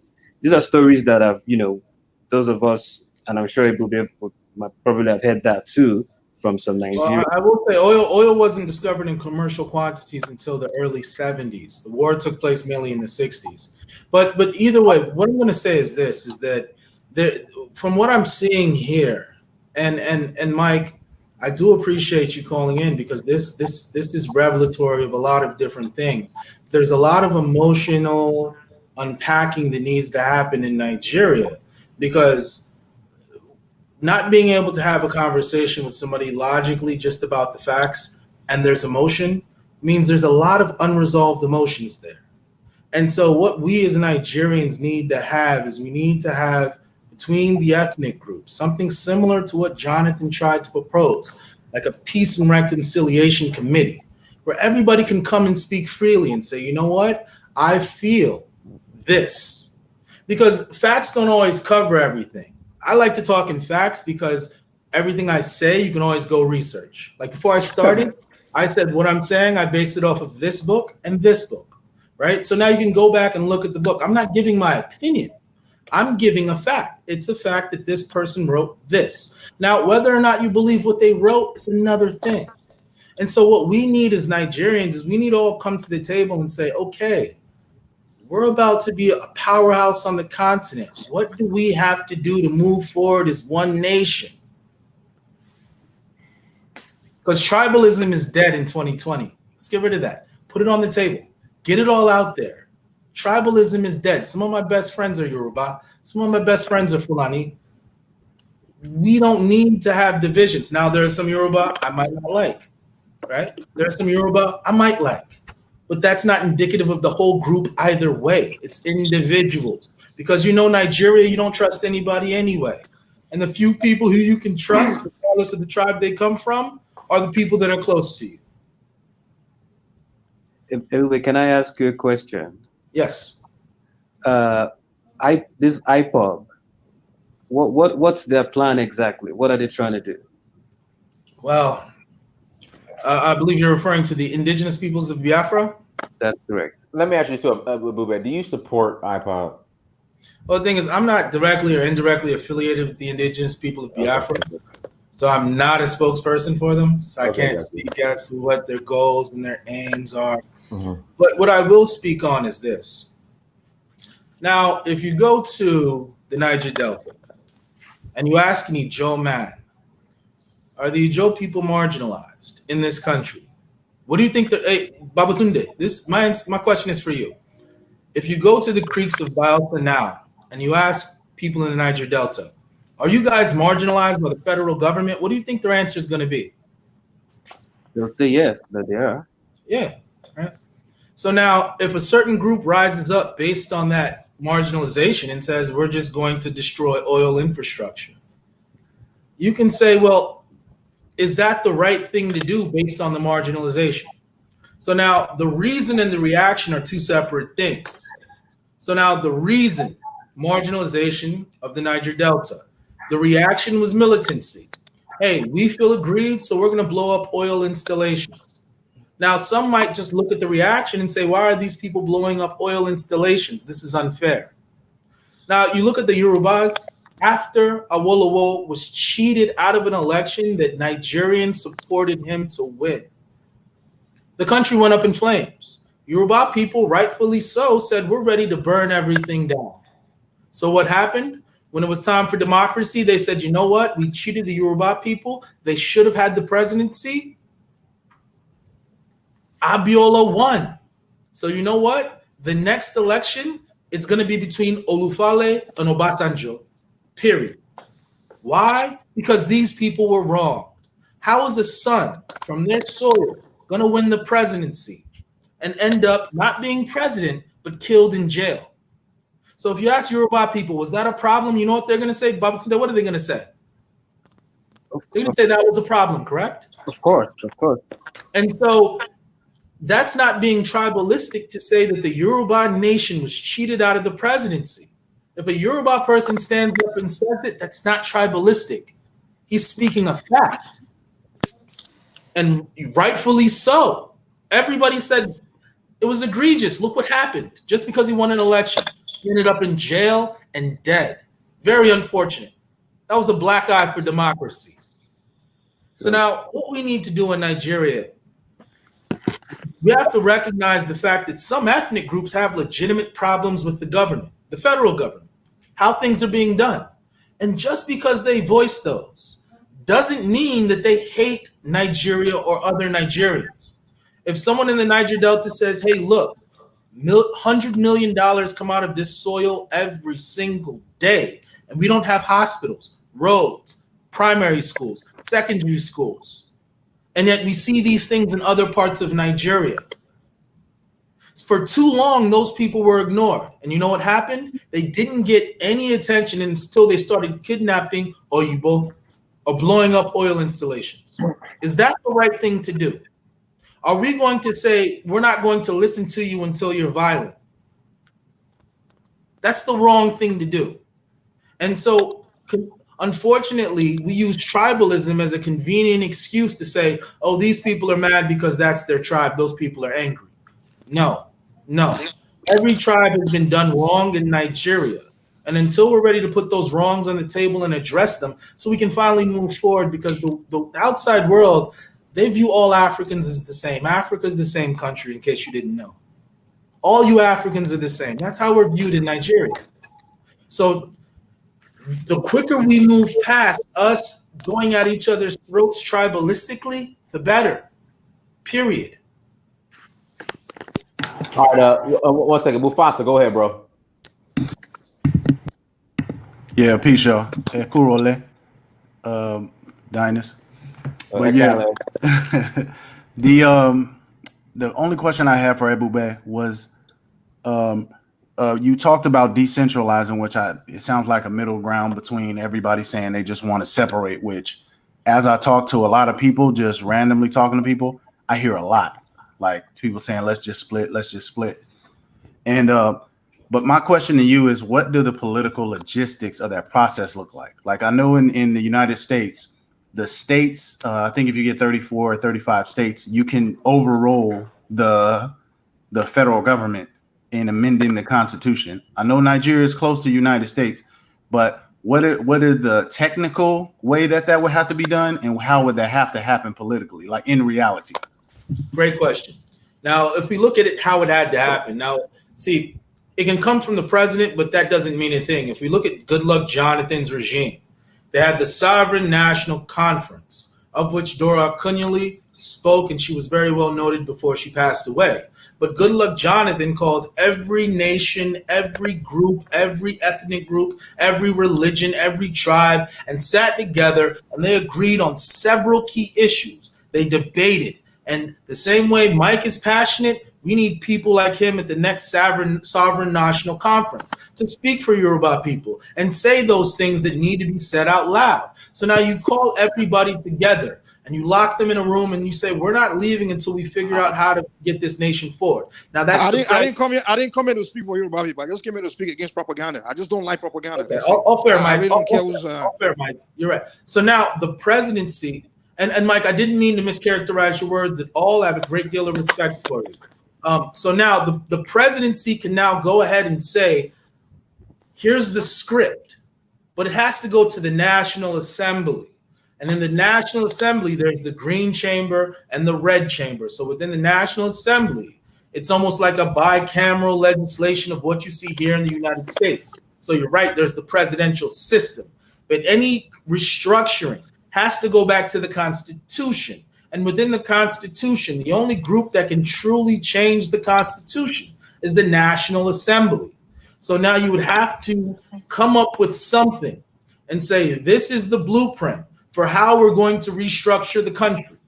Most likely it may come from the presidency. So the presidency will now or it can come from anywhere, but it's best to come from the presidency because that gives it a certain level of legitimacy. So now you give it to the National Assembly, and somehow from that report, they alter the Constitution to mirror that report. So if in that report, like what Mike said, we need to go back to true federalism, regionalism, where every country where every region can compete within the country, economically, politically. For example, if the Southwest decides, you know what, we're going to master this light issue and we're going to fix it. So now in Southwest, there's full light. What will that do for other regions? They'll say, you know what, let's get all the engineers from the Southwest and bring them to our region. Come and fix light here too, which is a beautiful thing. And like I said, you have to remember the Yorubas have a very deep history of education. Yoruba people know a lot of things. They're very well educated, and we as Nigerians aren't tapping into that bulk of knowledge. You open ports up in the east, the Igbos do business. Before you know it, you say, you know what, bring that business north, bring that business west. Let's do business. Our engineers are over there fixing your light. You guys are over here doing what you do. It has to go through the National Assembly, and it's bicameral legislation within the National Assembly. So there's the upper house and the lower house. Once it scales through first reading in the lower house, it now has to go through the upper house. And once it gets through the upper house, it has to be a constitutional change. So once that constitutional change takes place, the Nigerian Supreme Court will review it to make sure that what they did, they can actually do. So in terms of how it's actually done bureaucratically, it has to start from somewhere. And it's best if it starts from the presidency because that gives it legitimacy. It passes through the National Assembly, but at the same time, it can't be unconstitutional, or else it can be struck down at the Supreme Court by challengers. So restructuring Nigeria is a process that the three branches of well, at least the first two branches of government have to essentially agree that this is what needs to be done. Well, but my issue, the reason I asked is because I really was more interested in the state's power, right? The local or the regional power to override the federal's power, because essentially what you're saying is the federal government has to like give its power away. Essentially, if we're Yes. dependent on them, so That's exactly what the states can't override the federal, No. or it has to And go that's federal. the problem. That's why the presidency is so valuable in Nigeria, because the federal government controls everything. So now that's why sometimes the presidency is a do or die affair, because as you noted, the state, it's not like America where you have a true separation of powers. Yes, the states have certain autonomy, but they get their allocation from oil, which comes through the federal government every single month. So the state governments are essentially employees of the federal government, in that the federal government gives them their paycheck every single month. And from that paycheck, they run the state functions.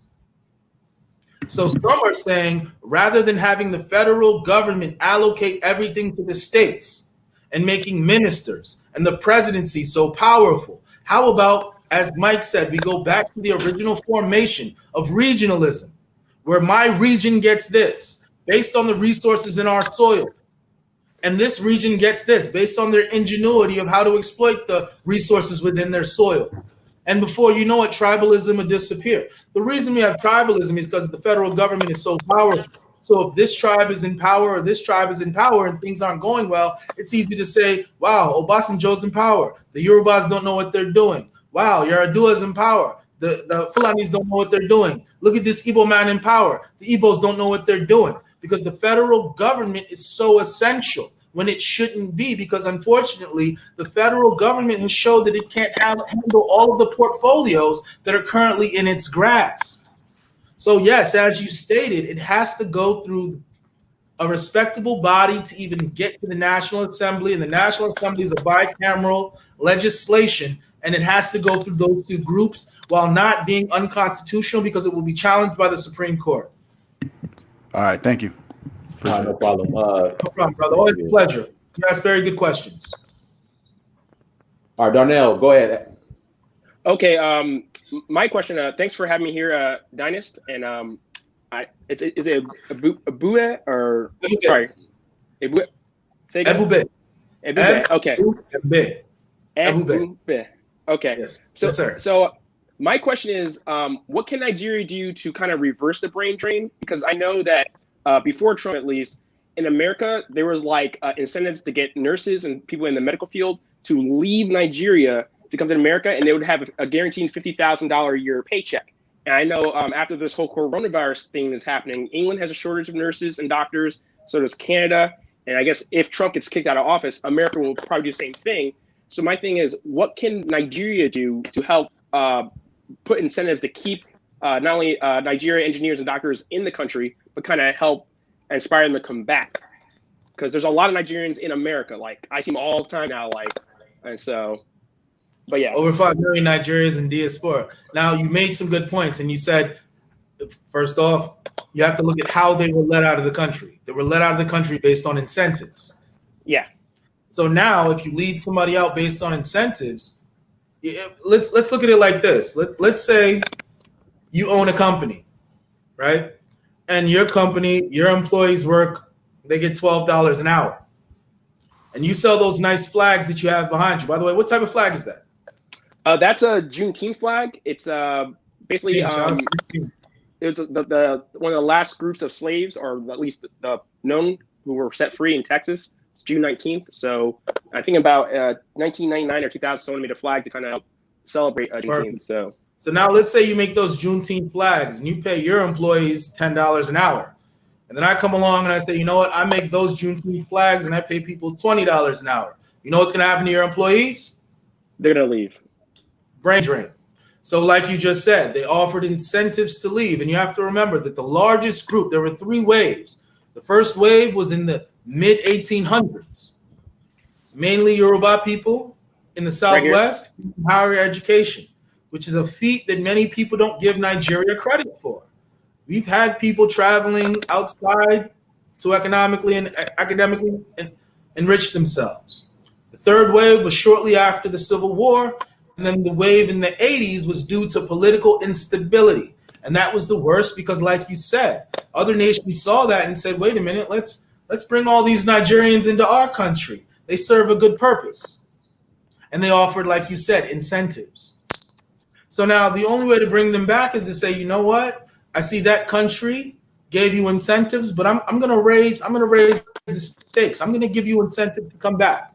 And Obasanjo actually had incentives to bring a lot of those back. That's why during Obasanjo's regime, a lot of brain drain was reversed. That's one of the good things he did, is he understood what happened to Nigeria because he was there. And he's of the elites. So he probably saw many of his friends say, well, I'm going to America or the UK. And he probably thought, when I get to power, I need these people back. So one of the things Nigeria needs to replicate are the policies of Obasanjo in regards to reversing brain drain. But even if they don't, there's enough Nigerians who want to come back because they understand that at the end of the day, no matter how high you get, no matter how much education you get, it is what it is. If you understand what I mean. Yeah, like I after discovering that my ancestry was in Nigeria, like I've been talking to a lot of Nigerians and kind of like, you know, like in America, and like most of them love their country. Like they love the country even if they don't like the politicians. But many of them came here from either like a medical visa, I think it's called K visa in the United States, and same thing with Canada and England. And so it's like they're making a lot of good money. They have big houses and stuff like that, but they still have a heart for their country. But just like, it's almost like they need like that financial incentive or something, like if it's land or maybe a hospital named after them or like something to like kind of get them to come back and help build up the country. And so I'm just looking like, would you have any other ideas to like help inspire them? Here's the thing. At the end of the day, a lot of Nigerians, you have to remember, over 5 million Nigerians are in diaspora. If you count those who have a Nigerian grandfather moving forward, we'll count those as the Nigerians. So just because they weren't born in Nigeria doesn't mean they're not Nigerians. In fact, there are many more people who are born outside of Nigeria who cling to their Nigerian identity based off their parents' affiliation. So now those people they understand what it is, and many of them are highly skilled. So they're moving back to Nigeria just because they see that there's opportunities for them. So many more would even move back if there were certain incentives put forward for them. So that's the thing. Which government is going to put forward those incentives? Now, Buhari is leaving in 2023. 2023 is going to be here quicker than we think. True. So either the Buhari administration is going to do it. So far, they haven't made it a priority, but Buhari's administration has done a lot for the nation. Let's not discount that. A lot of people like to discount Buhari's administration, but Buhari's administration has done very tangible things for the nation. However, if Buhari doesn't do this key piece, which is bringing back those in diaspora, then that's okay as well, because the next president will. And if the next president doesn't, then those Nigerians in diaspora need to understand the political system, to lobby, to ensure that that's what happens. Okay. So thanks. Like that's all the question I had. I came before there's another topic, but this is really good though. So. All right, brother. We appreciate you coming on. Just think, we'll take 2 more callers. Is that okay? Ebube, can we take 2 more callers? Yeah, why not? Let's do it. Okay. All right. So just think, and let's see here. I can't even pronounce your name. Pontifera or Paul Taylor. Hold on. Pontifera. I just sent you the link. And guys, make sure you hit that like button as well. We have 500 people watching, so make sure you hit that like button. Greatly appreciate it. And yeah, I mean, I'm excited about the future of Nigeria, just Africa altogether in general, but definitely Nigeria. Definitely. But I just want to ask you. So I guess Nigeria has a larger stake in the African bank. African, help me out, Ebube. African Development Bank. African Development Bank. Sorry. Yeah, so they have a larger stake now. What are your thoughts on that? Here's the thing, it's headquartered in Nigeria. It's actually by ShopRite or Silverbird. It's located in Abuja, Nigeria, the actual headquarters. And Nigeria has the largest stake among African nations. But at the end of the day, we shouldn't be talking about stakes where foreigners are involved with the African Development Bank. It should be a situation where Africans control everything. Now, there was a power tussle because Nigeria's ordained candidate was having problems, and they wanted to bring someone else in, and that person had a lot of foreign support. So now to bring someone in who has a lot of foreign support to head the African Development Bank, and by foreign support, I mean support outside of Africa, that wouldn't have been the best thing for Africa. Any candidate that's running to control the African Development Bank should come from inside the continent. Unfortunately, that's what's happening. Okay. So Nigeria increasing its stake in the bank isn't necessarily a good thing. Is that what you're saying? Because of who's well, the thing is, it's about control and ownership. It's about control and ownership. And for the problem for too long, Africans, we've abdicated and given up too much of our control and ownership. And if you don't control and own, if Africans don't control and own the African Development Bank, then we can't get mad at ourselves when somebody else decides to. But fortunately, we still do have it within our control. Okay. Justin, go ahead. Yeah, what's good? Shout out to Search for Uhuru. Really loving this topic. Thank you. Not to really highlight too much back on the whole tribalism thing, but I really want to understand, like, us Nigerians, man, our politicians have really hoodwinked us into believing a lot of the stuff that we believe, Igbos and Yorubas alike. And we got to understand that all this was it all ties back to the British. It all ties back to 1914 amalgamation, whenever they put the southern region and the northern region together.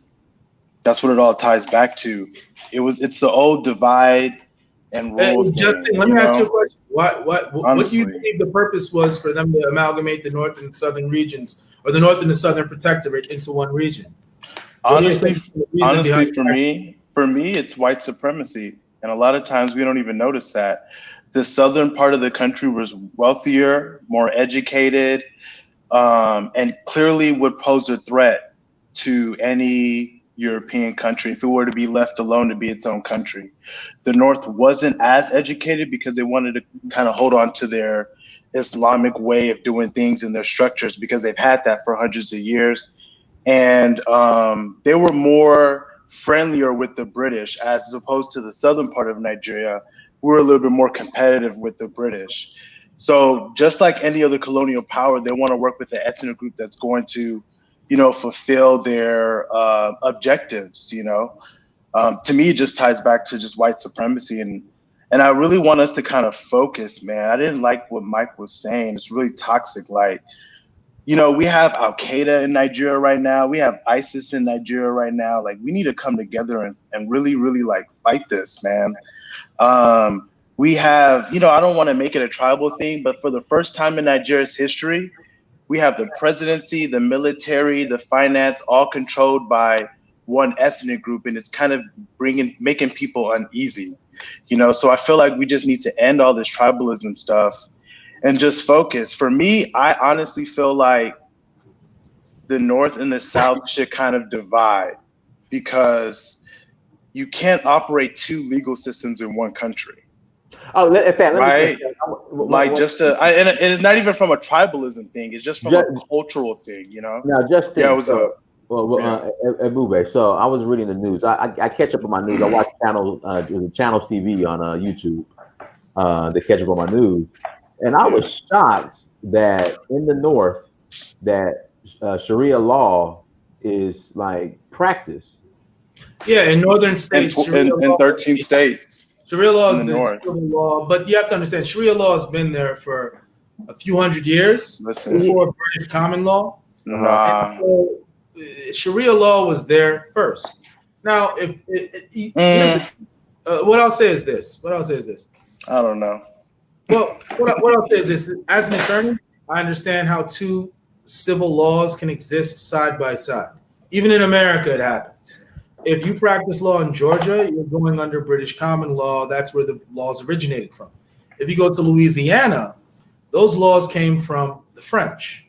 And they have a very different set of laws in Louisiana because it was a French colony as opposed to one of the English colonies. So two legal systems can coexist. Now, the real question is this. The issue with that, oh, my bad, sorry. Wait, let me get there. No, decentralization will handle that. Where if you in the North believe that in your villages you need to practice the law that has been there for the last 800 years, feel free. That's yours. If we in the East, because in the East too, there's also traditional councils and elders. For example, when there's a land dispute, whoever shows up to the courthouse with the most red cap chiefs essentially wins the case. Because if all the red cap chiefs show up on the plaintiff side and not the defendants, the judge may just say, I see that there's all the chiefs and the Igwes of the town have showed up to support you, and according to local customs, I'm going to rule in favor of you. So there are local customs that are adhered to. Nigeria is not a strict common law system. But it's where the court is located dictates what laws apply. Now, law aside, why Nigeria would be better off broken up? Because I personally believe that Nigeria would be better together if restructured. Okay, so this is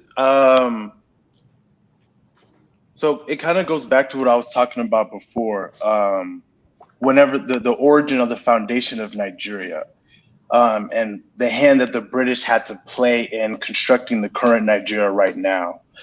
Like I said before, whenever the British left, they gave a lot of power to northern Nigeria because, like many, like one British ambassador said in a video, he said the houses in the Fulanis were their friends. You know, they were basically buddy with the House of Fulani, and as a result, and you have to remember.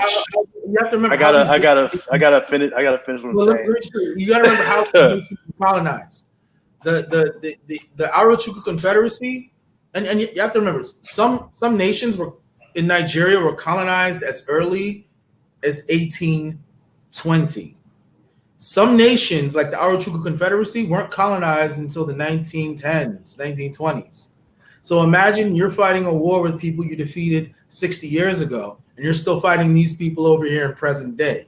The last thing you're going to do is say, let me give power to the people that took me 30 years to defeat versus let me give power to the people who took me 5 years to defeat.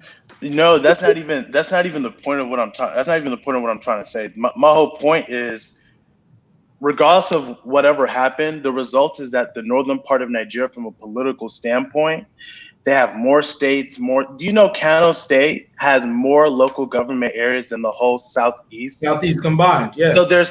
So there's huge discrepancies, right? So if you're talking about doing reconstruction, you got to understand that from a political standpoint, if I'm the one in power, if I'm the one in control, why would I want to let go of that control? We already know that Nigeria is a highly centralized country.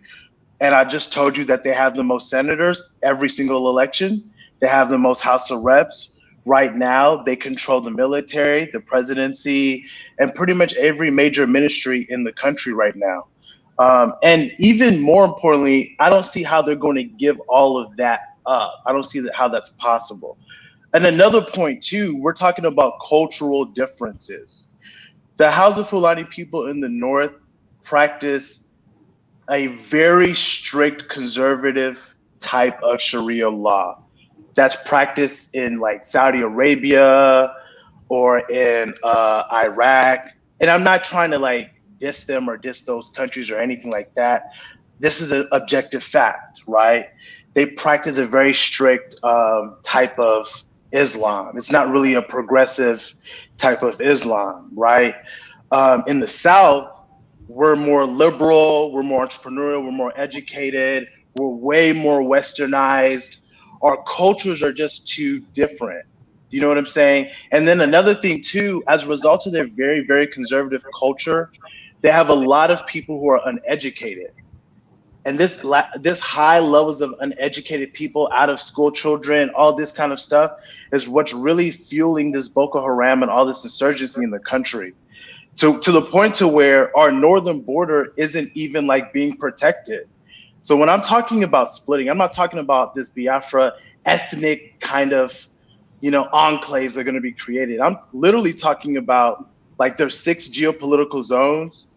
We just need to divide the Northwest and the Northeast, and everyone else can kind of be one country. And I think that's going to be more acceptable to the UN and to other international bodies, because at the end of the day, they're not going to give up that power. We've been talking about Reconstruction since 1999. It hasn't happened. Why would they let it happen if they're the ones who control the country? It's not logical on their point to do it. And they're going to be giving up a lot. Imagine the oil that we use comes from the south part of the country, but 60% of it goes to the federal government, which again is controlled by one ethnic group, right? Not being tribalist. You can look at, you can look at these names if you want, right? Why would they now say that since they're getting this money, why would they now say, okay, region, now control your oil, when 90% of government revenues come from oil? Do you know what I'm saying? Like, these things are, how long do you want Nigerians to wait? 20, 30, 40 years? You know what I'm saying? At the end of the day, and then now we have the US reported that Qaeda is in Nigeria now. Yes, they're containing it in the north, but how long are they going to be able to contain it? People are infiltrating the military. Boko Haram has infiltrated the military. There was even a former deputy central governor of the bank, central bank governor or whatever, who came out and said that a northern governor was the commander of Boko Haram in Nigeria. So we have to honestly just come to the table. That's why this Yoruba, kill that. That's not the focus right now. Because both of us, we have the power to just uplift Africa and the Black race. We're one of the largest ethnic groups in Africa, one of the most well-traveled, the wealthiest. This bickering is the plan of the white supremacists and the British government, because they already knew that if this synergy would have come together, what is white supremacy? What is Africa being in the dark? All that would have been done. It's the same thing they did. Even you talk about Ghana, Ivory Coast and Ghana, those people are the same people, but they went over there and divided them. All these colonial borders that are just, caging us, that's what's keeping us down. And our politicians who are getting paid, to distract people, to shore up their base. All this stuff that they say about Yorubas or Igbos, it comes from politicians who are just trying to win the next election so they can steal. Let's stop being distracted by that, because the next Yoruba person you meet, you're probably gonna be cool with him. The next Igbo person you meet, you're gonna be cool with him. Like, let's separate what these politicians do from what the people do, and let's focus to take our country back. We have look at what happened in Mali just a couple of days ago. Right. This insurgency stuff is real. Like, Fulani herdsmen are in people's villages for real, with guns for real. This is not a joke. We don't need to be distracted and tribalistic, So I think that's definitely what the solution is. Not no Biafra, Dudawa, all that. Nah. Keep Nigeria mostly the same and just allow northern Nigeria to have the kind of country they want, right? I'm not going to judge them or anything like that. And let us have the country we want. We'll still have over 100 million people. We'll still be the most populated country in Africa.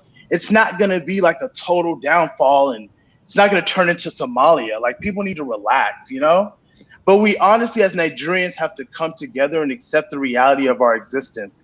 This country, Nigeria, is a British creation. Black people, we have the power to self-determination. When it comes to Czechoslovakia and all these Eastern European countries, no one's batting an eye. But when people are saying, hey, let's determine our own future and our own borders, it seems like there's this hesitation. Why you want to do that? What you trying to do? You know what I'm saying? So I don't know. That's my own 2 cents, man.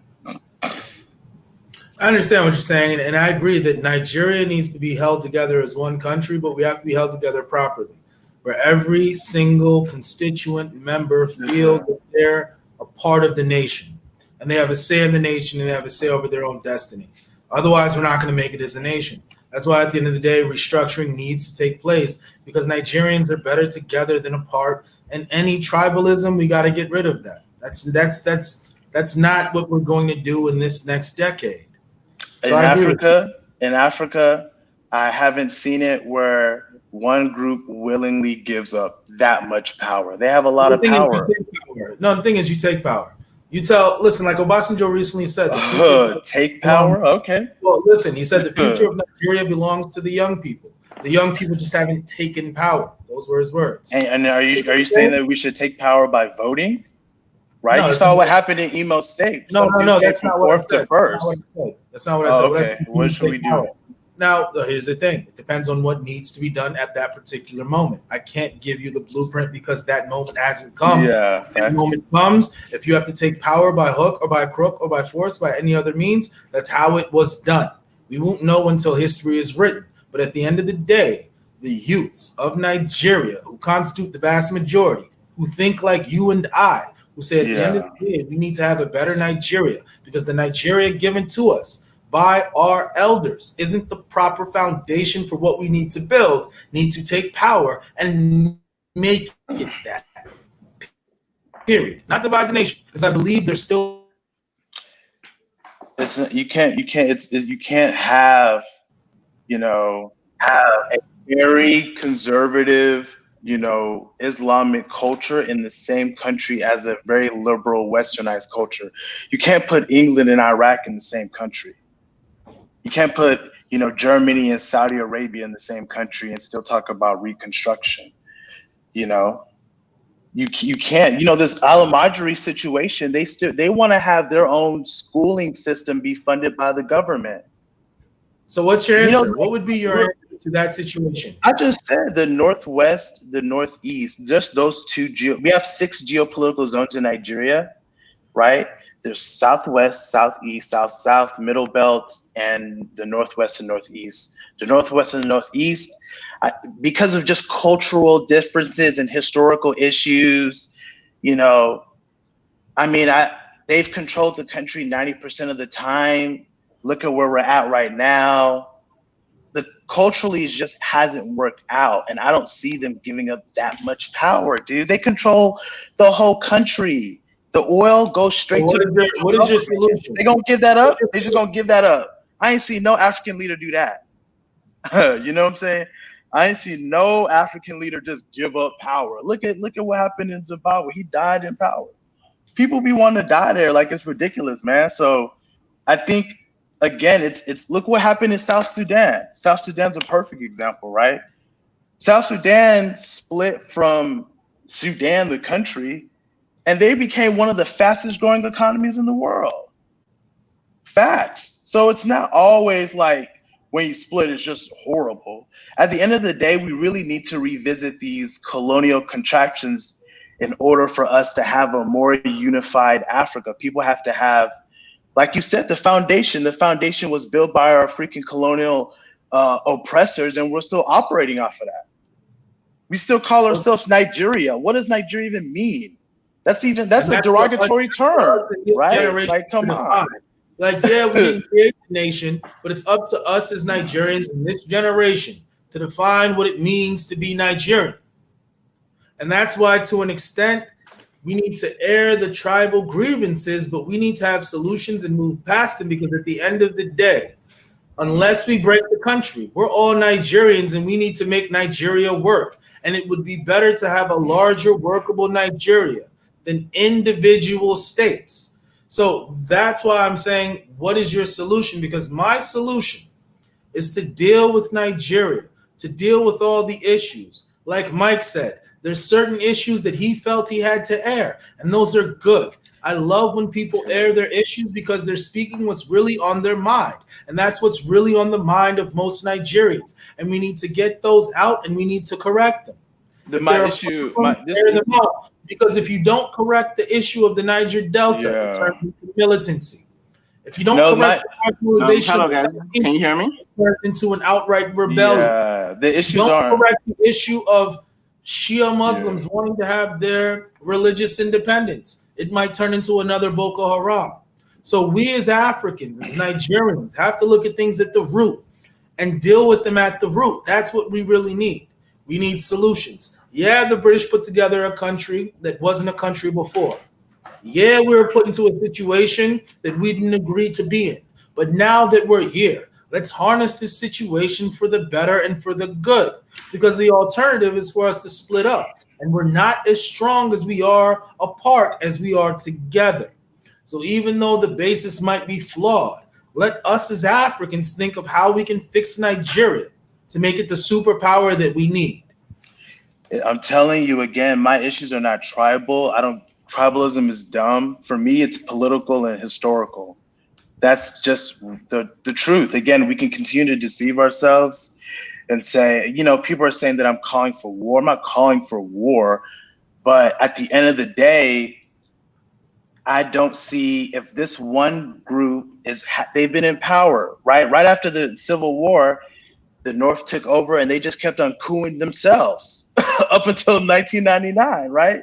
So again, and then 1999, they got power. Yarador died. Billy Jonathan was only there for 6 years until Boko Haram came in, and now they're in power again.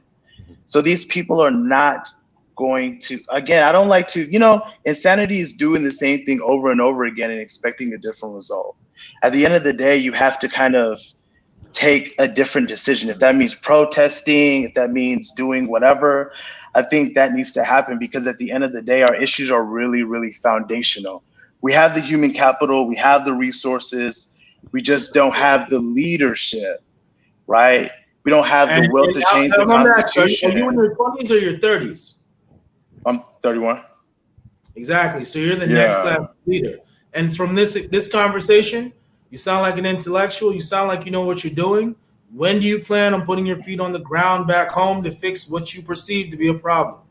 No, I already have land there. I'm already there. I go there every year. This year I might not go because of COVID, but I'm always, of course, in Nigeria. Nigeria's my home. I can't go anywhere else.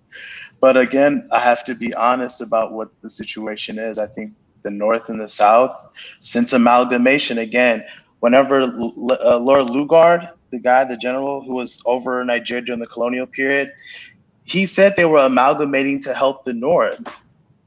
He already knew that there was cultural differences. He already knew how advanced the Yorubas and the Igbos were. It shocked him. He hadn't seen that in all of Africa. So it was a threat. I mean, if you're the British, you're not going to create something that could potentially end up being your adversary, your competitor, right? Because what do we as Africans do, knowing that this is what the British did? They gave us a honestly, right now, what do we as Nigerians do? This we claim our place as the next continent. Right now, today, we have a insurgency. So I guess us in the diaspora, I'm just talking about right now. We have to kind of highlight that our 9/11 version of our 9/11 is happening in Nigeria right now. So I think that kind of needs to be the focus, because again, they're moving south. The guy came out, he was the deputy governor of the central bank. The guy has a PhD from Oxford. He's not some commentary guy. He's saying that the northern governors are in this whole Boko Haram thing, which to me is a shock. Are you referring to the former Emir of Sokoto? No. I could email you the video. It's an interview that he did on a major radio station this last week or something, where he said that, there's a northern governor that's a commander of Boko Haram in Nigeria. The deputy former central bank governor. Yeah. I could send Dynas the video. It's shocking, man. And then there was last month there was 700 soldiers that left the army, because they're saying that when they're out here really killing Boko Haram soldiers, people in the army will start telling them to stop. Dude, come on. That's dangerous. So I think the issue right now is that we need to start building up advocacy for what's really happening in northern Nigeria, and hopefully the UN or the AU can step in and there could be a very peaceful dissolution, right? I think that's kind of what we need to advocate for, so that then we have an international border that's secure. To me, that's really what it is. Our international border in Nigeria is not secure because, again, whenever they did colonization, they're dividing ethnic groups. For me, that's why I don't look at things tribal. I look at things from a political standpoint. So the Fulani are all over the Sahel part of West Africa, right? So again, they're the ones in the north. They're the ones who are supposed to be manning the northern border, but their brothers are in the Niger Republic. They're in Chad. Their brothers are all over that northern Sahel part of Africa, right? So then it's like our borders aren't being secure. There's high poverty, high illiteracy in the north. That's just a breeding ground for terrorism, for these Muslim clerks and these imams to take advantage of these young, illiterate, poor people and use them for whatever kind of thing that they want to use them for. So again, I think that needs to be kind of the focus. And then after we kind of take care of this insurgency thing that's been happening since like forever, it seems like forever, like we put in Buhari to fix that, thinking that, hey, he was a former general, he's going to be tough on corruption, stop this whole Boko Haram thing, because we took out Goodluck Jonathan, even though the economy was growing at 7% GDP, we had inflation under 10%, right? Which to me is good. Boko Haram comes in at the last year of his presidency, we're supposed to be reelected, and then we take him out to put in Buhari to fix it, and he hasn't fixed it, right? So, and he's made it worse. Now it's in the South. Now I'm hearing that people in the Southeast in their villages are being abducted and stuff. So, I mean, that needs to be kind of what we advocate for right now. None of this tribalism, none of this PDP, APC stuff. We need to really come together and fight like this terrorism thing. Like 9/11 happened, everyone came together in America. Our same version is happening, and we just out here. And then after that, we can talk about building and infrastructure and all that. But right now, we have an insurgency happening. That needs to be. Just think, bro. We appreciate you coming on. I want to get this last brother too. So Yeah, I'm here. Can you hear me? Yeah. Go ahead, bro. Okay. Hey, Dinus. I really like your show. It's been great, man. You're uplifting the mind of African Americans and Africans also. What I would like to say is that I am not so interested in politics. I'm only interested in economics, because I believe that there are two Nigerians. There are poor Nigerians and there are rich Nigerians. So like, to help Nigeria, to be honest, economically, is that most Nigerians who live in Nigeria, because this is all about the exodus, like I can see the title is, that's what I was trying to call and speak about. So about the exodus is that, most Nigerians who come to America or UK or, wherever we go to, China, we always end up shining. Let's say 100 go, 85 would shine. They make a lot of money, but they never come back. Most of them don't come back home sometimes. But it would be great for them to come back home and start like building things in Nigeria, building the educational system. In regards to all this politics that is happening, we all know like the Northerners rule Nigeria. That is a fact. But the way for the people to rule the government is when we start creating man-made corporations in Nigeria, made by Nigerians. And the corporations have a lot of say in politics. Because to be honest, like most of the corporations that are in Nigeria that rule most of the politics are foreign corporations. And that is a fact. We all know that. But the main thing is that we need to educate ourselves and take ourselves back home and build schools that will educate us to become Nigerian. Yes, I am Yoruba. My name is Tahib Agbola. I'm Yoruba. But I don't care about Yoruba, because once we are Nigerians in 500 years, we have like an ancestral planning. When I say ancestral planning, I mean like plans that we know that our legacy, our seeds will follow on. Like how Europe colonized Africa. It wasn't planned in one day. No one believes that. It was planned for hundreds and thousands. I can even bet it was 800 years. I know it sounds too stupid. It sounds like an exaggerated term, but I feel they still have ancestral plans for Africa. Like how France is still ruling West Africa. These people have plans for thousands of years. This was written in, what's this book called? Destruction of Black Civilization. I remember that. I read that. I was like, this man is right. These people plan for thousands of years. This so-called Igbo, so-called Yoruba, it's not going to exist in 500 years. I know it's going to hurt a lot of people in the chat, but to be honest, the seed is what matters, is what our children will eat. Because in the Britain, they had different languages. English was just made up in 1600s or 1400s. English is not even a real language. It's a combination of all Germanic language to make one. So we can imagine how many tribes they had. So all this Yoruba, Nigeria, all this is crap. We need economics and ancestral planning and fraternities that will go back home. Let's just say now I'm in America right now. I'm leaving like in 5 years. I work as an accountant.